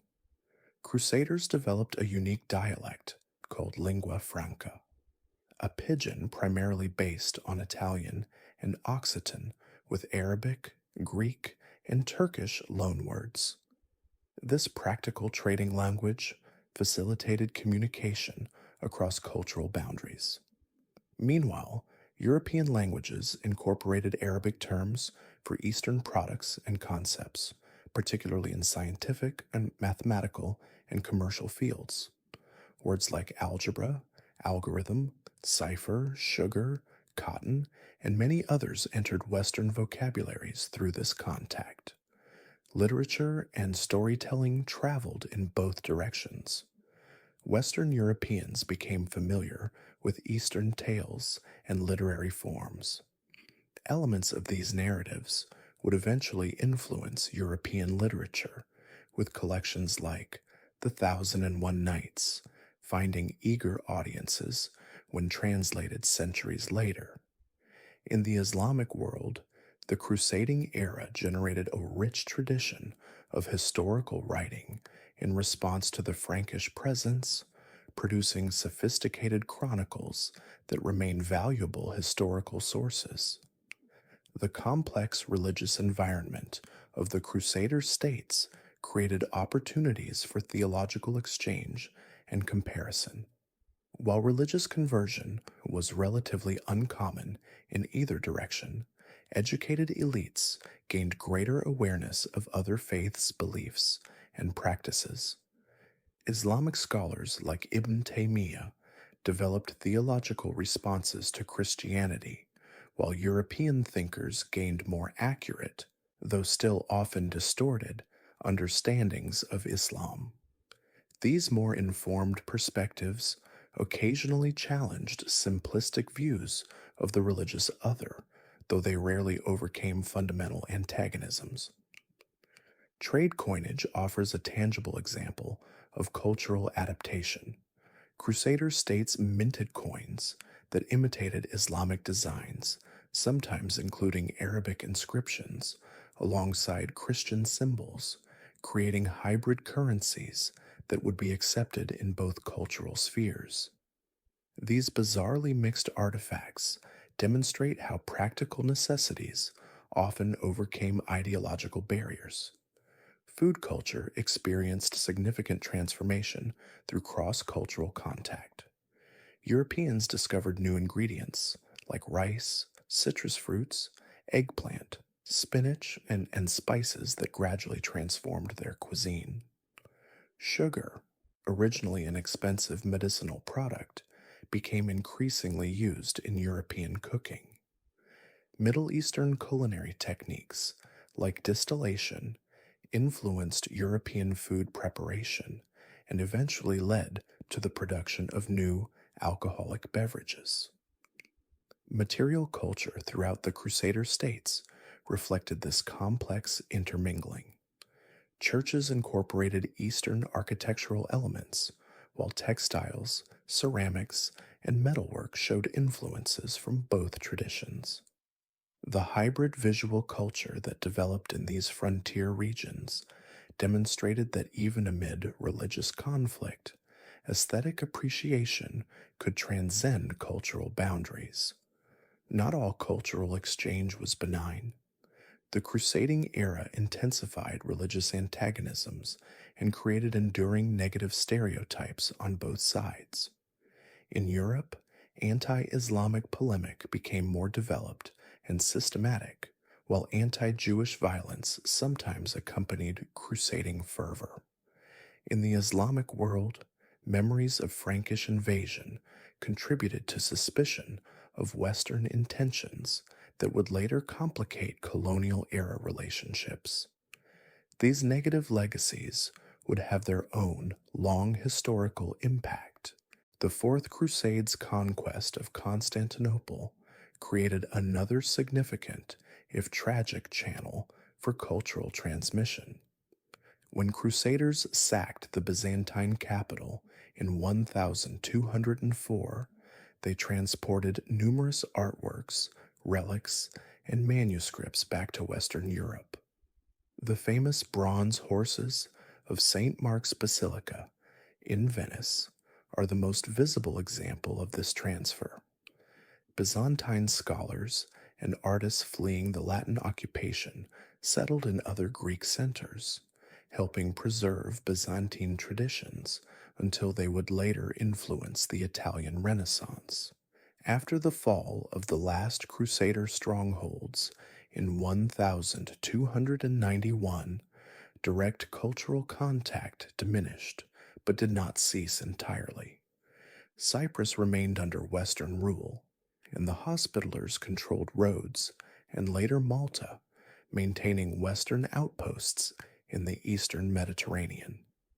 Trade continued through Alexandria and other ports, though diminished by papal prohibitions and the rise of the Mamluks. The flow of pilgrims to the Holy Land continued under Muslim rule, creating a thin but persistent channel for cross-cultural awareness. The Ottoman conquest of Constantinople in 1453 caused another wave of Byzantine scholars to flee to Italy, bringing Greek manuscripts and learning that contributed to Renaissance humanism. The fall of Byzantium also intensified European fears of Ottoman expansion, reviving crusading rhetoric even as the medieval crusading era had long ended. These later cross-cultural contacts build upon foundations established during the crusading period. Perhaps the most profound legacy of cultural interaction during the Crusades was psychological. Europeans became more aware of a wider world beyond their borders, developing curiosity about distant lands and cultures that would later fuel exploration and colonization. The Muslim world, confronted with Western military technology and organization, began a long process of evaluating its relationship with European power that continues in various forms to the present day. Both civilizations were forced to see themselves in relation to the other, creating self awareness through contrast. The material and intellectual exchanges of the crusading era contributed to developments that would transform Europe in subsequent centuries. Eastern luxury goods stimulated demand that later motivated global exploration. Translations of Arabic texts helped spark intellectual revival. Military technologies and organizational techniques developed through crusading warfare strengthened European states. Banking practices developed by the Templars evolved into modern financial institutions. These transformative influences emerged from cultural interaction that, while rooted in conflict, transcended it through human curiosity and pragmatism. When viewed through the lens of cultural exchange rather than purely military confrontation, the Crusades appear not simply as a clash of civilizations, but as a complex meeting point between worlds. Across their bloody battlefields, through their bustling ports, and within their hybrid settlements, ideas, techniques, and artifacts moved in both directions, carried by merchants, scholars, craftsmen, and even soldiers. These transfers, both subtle and profound, remind us that even in periods of intense religious conflict, human creativity and practical necessity often forge unexpected connections across seemingly impermeable boundaries. Though the medieval crusading era ended with the fall of Acre in 1291, the Crusades continued to echo through subsequent centuries, their memory shaped and reshaped by changing historical contexts. As both historical events and cultural symbols, the Crusades have been continually reinterpreted, providing inspiration, justification, warning, or condemnation for later generations, according to their own needs and perspectives. In the immediate aftermath of the Crusader States' collapse, Western Europeans did not abandon the crusading ideal. Throughout the 14th and 15th centuries, popes continued to call for new expeditions to recover the Holy Land. These appeals occasionally resulted in minor expeditions, but none achieved lasting success. The fall of Constantinople to the Ottoman Turks in 1453 prompted renewed crusading rhetoric, with Pope Nicholas V calling for a great Christian coalition against Islamic expansion. The most significant late crusading efforts were directed not toward Jerusalem, but against the Ottoman advance into Europe. The Battle of Nicopolis in 1396 saw a crusading army defeated by Ottoman forces in Bulgaria. A similar expedition met disaster at Varna in 1444. The successful defense of Belgrade in 1456 against Mehmed the Conqueror, led by the Hungarian general John Hunyadi and the Franciscan friar John of Capistrano, was celebrated as a crusading victory, though it merely delayed Ottoman expansion into Central Europe. By the 16th century, the Protestant Reformation had fractured Western Christendom, complicating the crusading ideal. Protestant reformers generally rejected crusading as contrary to the gospel, while Catholic powers like Spain and Venice continued to use crusading language against both Protestant heretics and Ottoman infidels.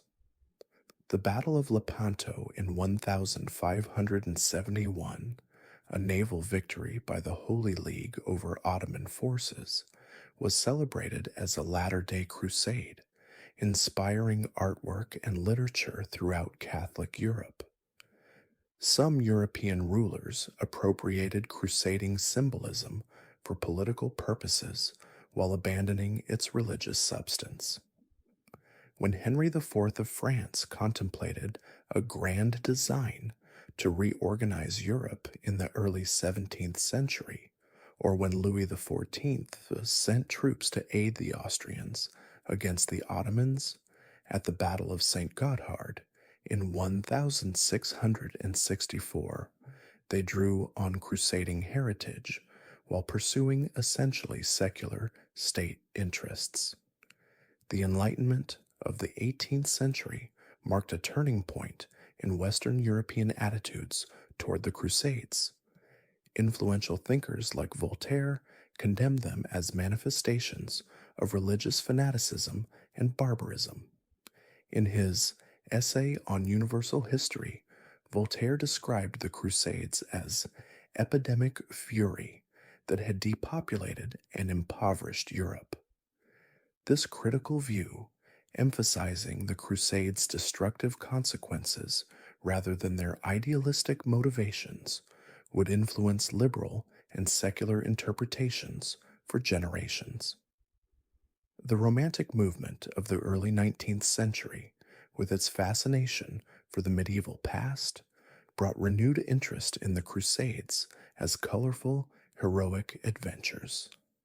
Writers like Sir Walter Scott, whose novel The Talisman featured Richard the Lionheart and Saladin, presented a romanticized vision of chivalric crusaders that captured the popular imagination. These fictional portrayals, though historically inaccurate, shaped public perception more powerfully than scholarly works. European colonialism in the Middle East during the 19th and early 20th centuries sometimes drew explicit parallels to the Crusades. When British General Edmund Allenby captured Jerusalem from Ottoman forces in December 1917 during World War I, some Europeans interpreted it as a fulfillment of crusading ambitions.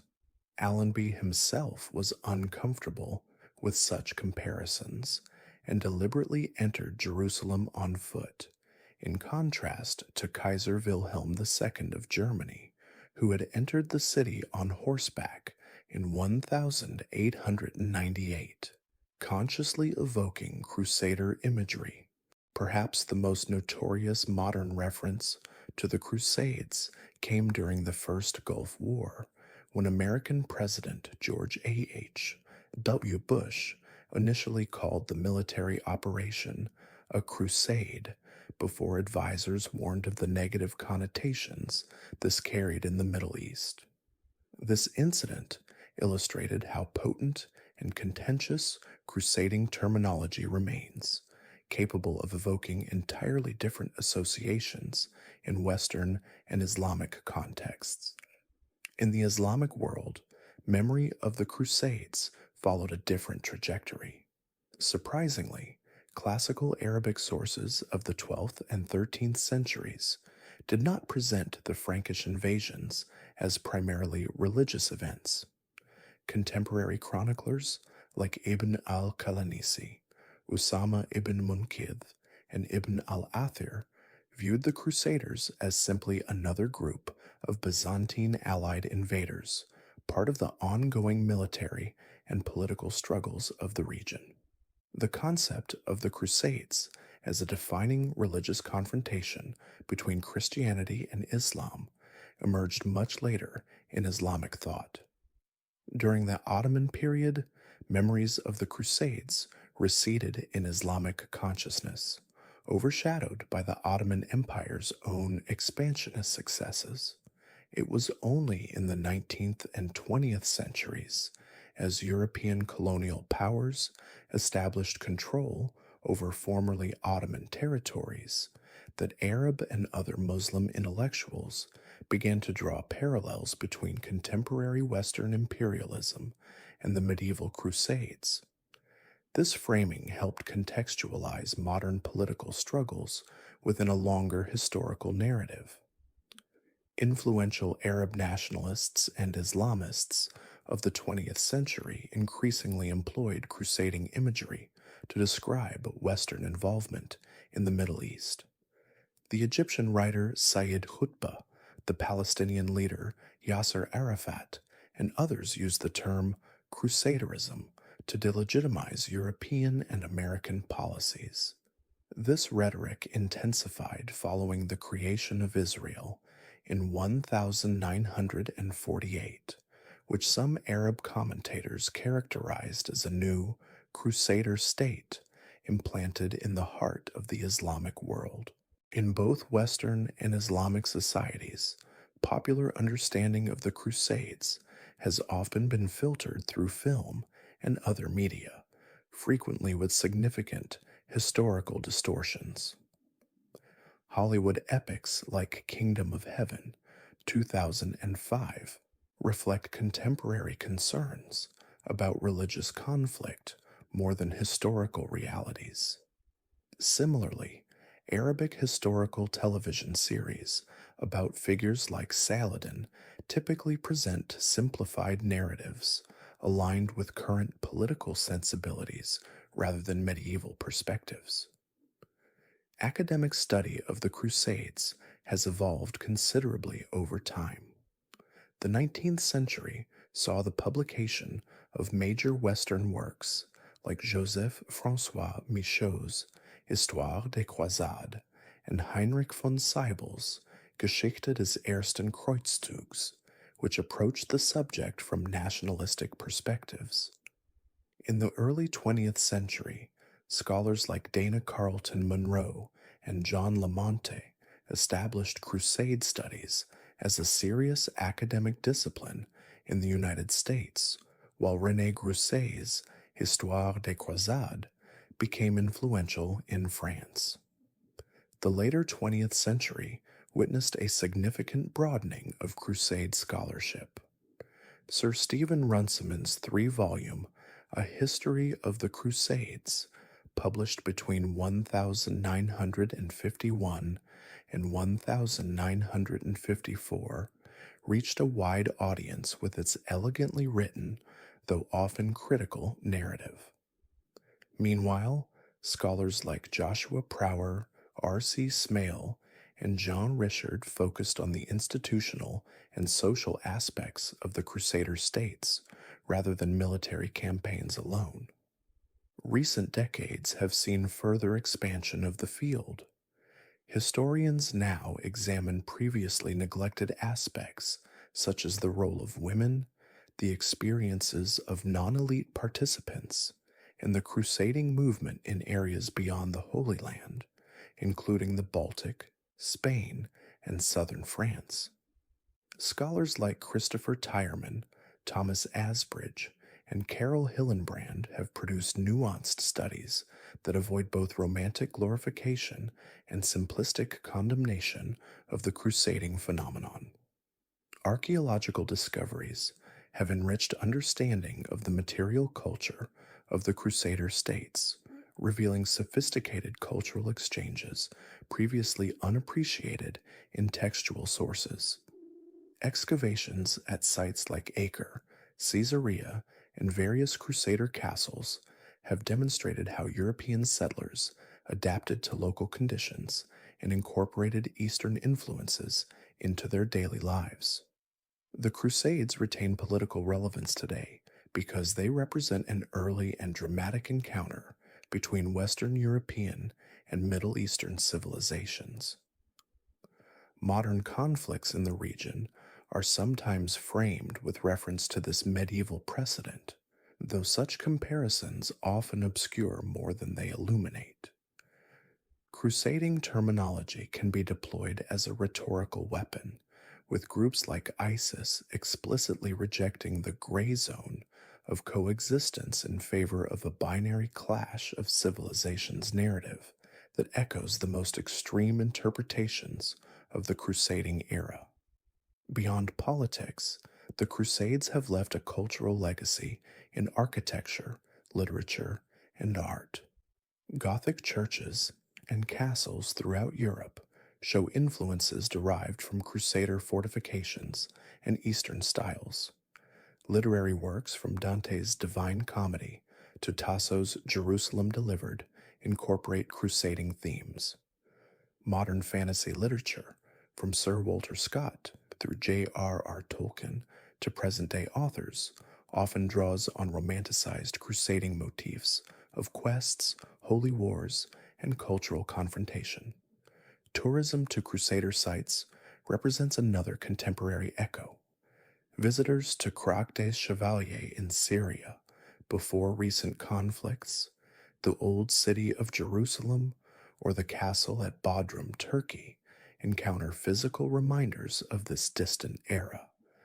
How these sites are presented to visitors, which narratives are emphasized and which minimized, itself becomes part of the ongoing process of interpreting crusading history. Perhaps most fundamentally, the Crusades confront us with enduring questions about religious violence, cultural interaction, and historical responsibility. To what extent can faith justify warfare? How do civilizations respond when their values fundamentally clash? Should modern societies feel connected to or responsible for actions taken by their ancestors centuries ago? These questions, implicit in any consideration of the Crusades, remain relevant to contemporary ethical and political debates. The varied and contradictory interpretations of the Crusades across centuries reveal as much about the interpreters as about the events themselves. Each generation has found in this complex historical episode reflections of its own concerns, hopes, and fears. As mirror, warning, inspiration, or cautionary tale, the Crusades continue to resonate in our collective imagination, their echoes still audible nearly a millennium after Urban II's fateful call at Clermont first set armies marching eastward toward Jerusalem. While the fall of Acre in 1291 is often considered the end of the crusading era in the Holy Land, the crusading movement continued in various forms for centuries afterward. These later expeditions, though different in character from the early Crusades, represent the gradual transformation and eventual dissolution of medieval crusading as both an ideal and a practice. Following the loss of the last Christian footholds in Palestine and Syria, the Kingdom of Jerusalem continued as a title without territory. The Lusignan kings of Cyprus claimed the Jerusalem crown, maintaining the fiction of continuity while harboring hopes of eventual reconquest.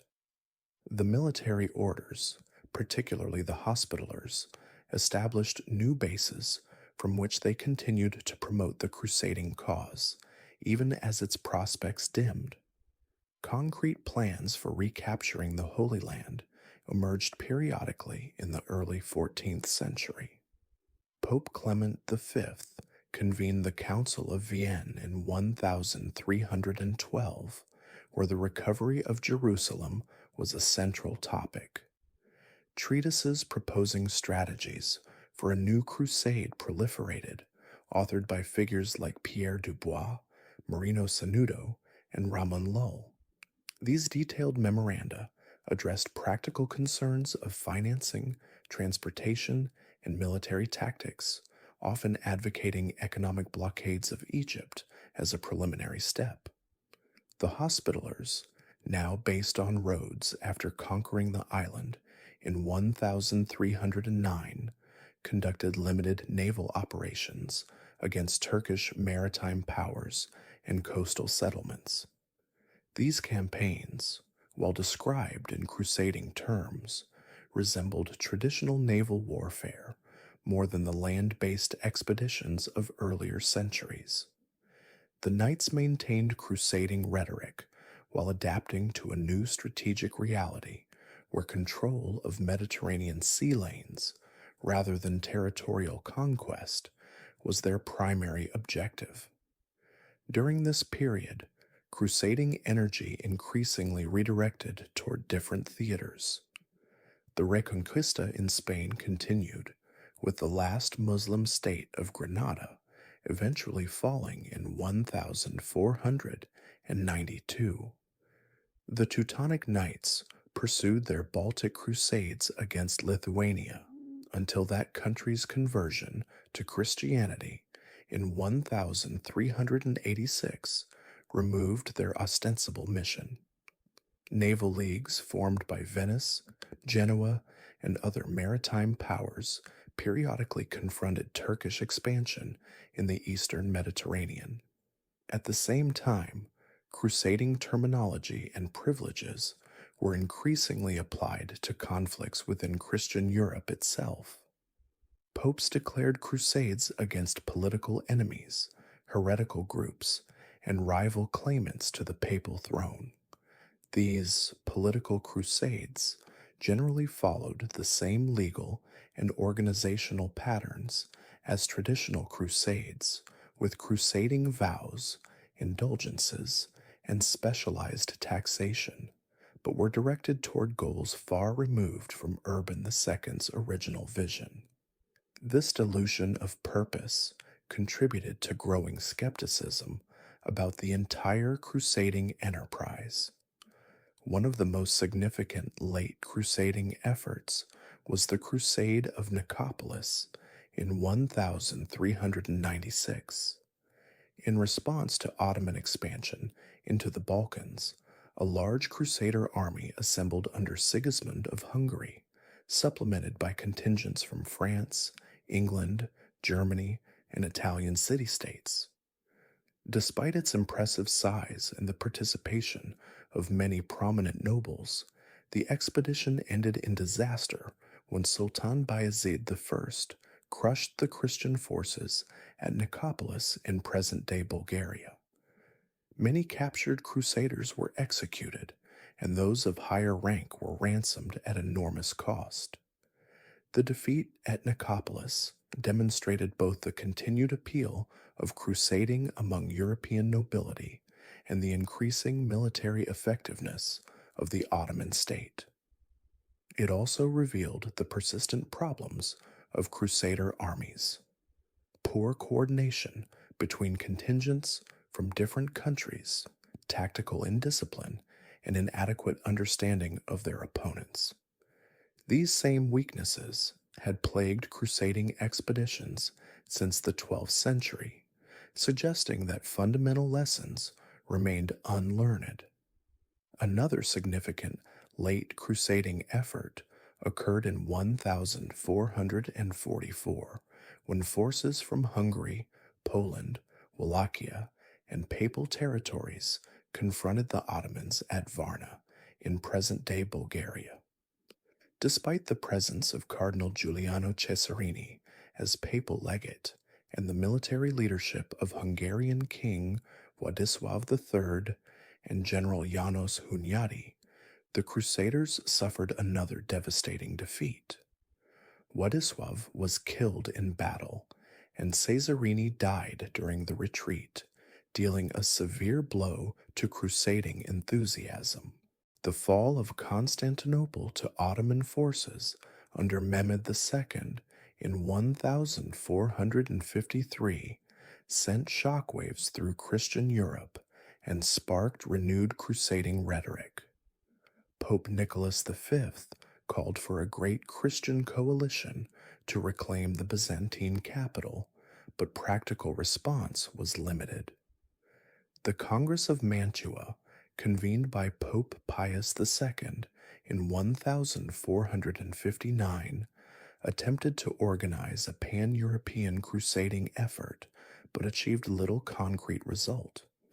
Pius himself, formerly Aeneas Silvius Piccolomini, a humanist scholar and diplomat, became personally committed to leading a crusade in his old age. In 1464, the ailing pope traveled to Ancona on Italy's Adriatic coast, where crusaders were to assemble before sailing east. Few arrived, and Pius died in Ancona while waiting, his crusading dream unfulfilled. This poignant episode symbolizes the declining vitality of the crusading movement even as its rhetoric continued. Despite these disappointments, successful resistance against Ottoman expansion did occur. The defense of Belgrade in 1456, led by Janos Hunyadi and the Franciscan friar John of Capistrano, halted an Ottoman advance and was celebrated throughout Europe as a crusading victory. Similarly, the Knights Hospitaller on Rhodes repelled major Ottoman sieges in 1480 and 1522, though they would eventually surrender the island in 1523. The most celebrated late crusading victory was the Battle of Lepanto in 1571, where the fleet of the Holy League, organized by Pope Pius V and led by Don John of Austria, defeated Ottoman naval forces. This victory, though not followed by significant territorial gains, was hailed as a turning point and inspired artwork, poetry, and commemorations throughout Catholic Europe. Miguel de Cervantes, later author of Don Quixote, fought at Lepanto and referred to it as the greatest occasion that past or present ages have seen. By this time, however, European politics had been transformed by the Protestant Reformation, which fundamentally challenged the theological foundations of crusading. Protestant reformers generally rejected the concept of holy war, indulgences, and papal authority to declare crusades. Even within Catholic Europe, the rising power of nation-states made coordinated crusading efforts increasingly difficult, as national interests took precedence over pan-European religious solidarity. The last major event that can be meaningfully described as a crusade was the War of the Holy League from 1683 to 1685-99, in which a coalition of European powers, including the Habsburg Empire, Poland-Lithuania, Venice, and the Papal States, drove Ottoman forces from Hungary and parts of the Balkans. Pope Innocent XI supported this war with financial subsidies and crusading indulgences, but its primary drivers were state interests rather than religious zeal.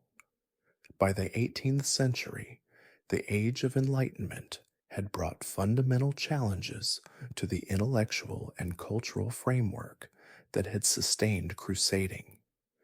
Influential thinkers like Voltaire and Gibbon condemned the Crusades as manifestations of superstition and barbarism. The French Revolution and subsequent Napoleonic era swept away many of the institutional remnants of medieval crusading, including the Hospitaller state on Malta, conquered by Napoleon in 1798.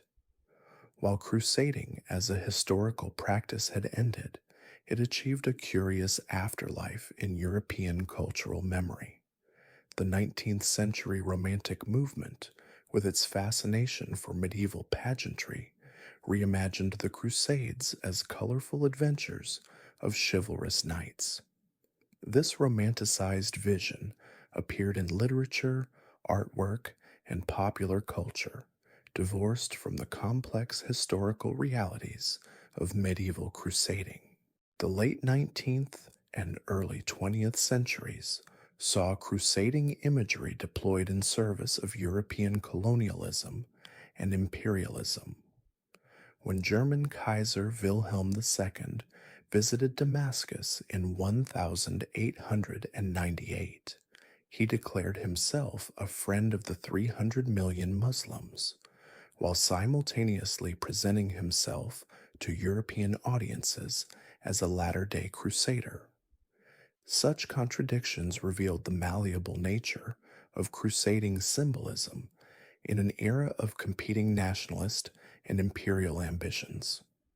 During the World Wars and Cold War period, explicit crusading rhetoric declined in Western political discourse, though it occasionally surfaced in ideologically charged contexts.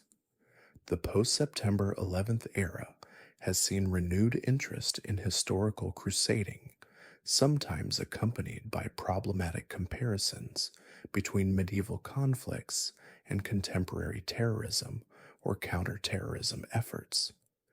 These simplistic parallels distort both historical and current realities while inflaming cultural tensions.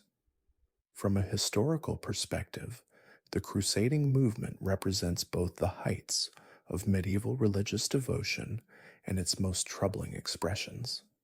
At their best, the Crusades channeled genuine idealism and self sacrifice toward goals perceived as sacred. At their worst, they sanctified violence, reinforced religious intolerance, and inflicted suffering on innocent populations. This moral ambiguity makes them resistant to simple judgment, requiring instead careful contextual understanding. The gradual fading of crusading as both practice and ideal reflects broader transformations in European society. The decline of papal authority, the rise of secular nation states, changing attitudes toward religious violence, and shifting geopolitical concerns. What had been a central feature of medieval Christianity became first controversial, then anachronistic, and finally primarily symbolic. A process that itself reveals much about Western civilization's evolution. In the Middle East, memories and interpretations of the Crusades have followed a different trajectory, gaining rather than losing political relevance in recent centuries. Contemporary invocations of crusading rhetoric by both Western and Islamic extremists suggest that even after nearly a millennium, the symbolic power of these medieval conflicts retains the capacity to inspire, provoke, and polarize. As this narrative of the Crusades draws to a close, what remains is an appreciation for the human complexity behind these remarkable events. Beyond the battles and political machinations were countless individual lives, knights and peasants, priests and merchants, Muslims and Christians, men and women, all navigating a world where faith, power, and identity intersected in ways both familiar and alien to modern sensibilities. In their hopes, fears, beliefs, and sacrifices, we may glimpse reflections of our own humanity, connecting us across the centuries to an era whose legacy continues to shape our world. The story of the Crusades, from Pope Urban's call at Clermont to the last medieval expeditions, reminds us how religious conviction can motivate extraordinary collective action for better and worse. It demonstrates the creative adaptability of institutions like the military orders, which transformed themselves repeatedly to survive changing circumstances. It reveals the rich cultural exchanges that can occur even amid conflict, as ideas, technologies, and aesthetic influences moved between civilizations. Perhaps most importantly, it illustrates how human beings have continually reinterpreted their past to serve their present needs, finding in historical events whatever lessons they most wish to learn. As the evening deepens into night, and this historical journey through the age of Crusades concludes, the medieval world, with its knights and castles, its faith and fervor, its triumphs and tragedies, gradually fades into the mists of time. Yet echoes of these distant events continue to resonate, reminding us that history's influence extends far beyond its own era, shaping perceptions, relations, and identities in ways both subtle and profound down through the centuries to our own day.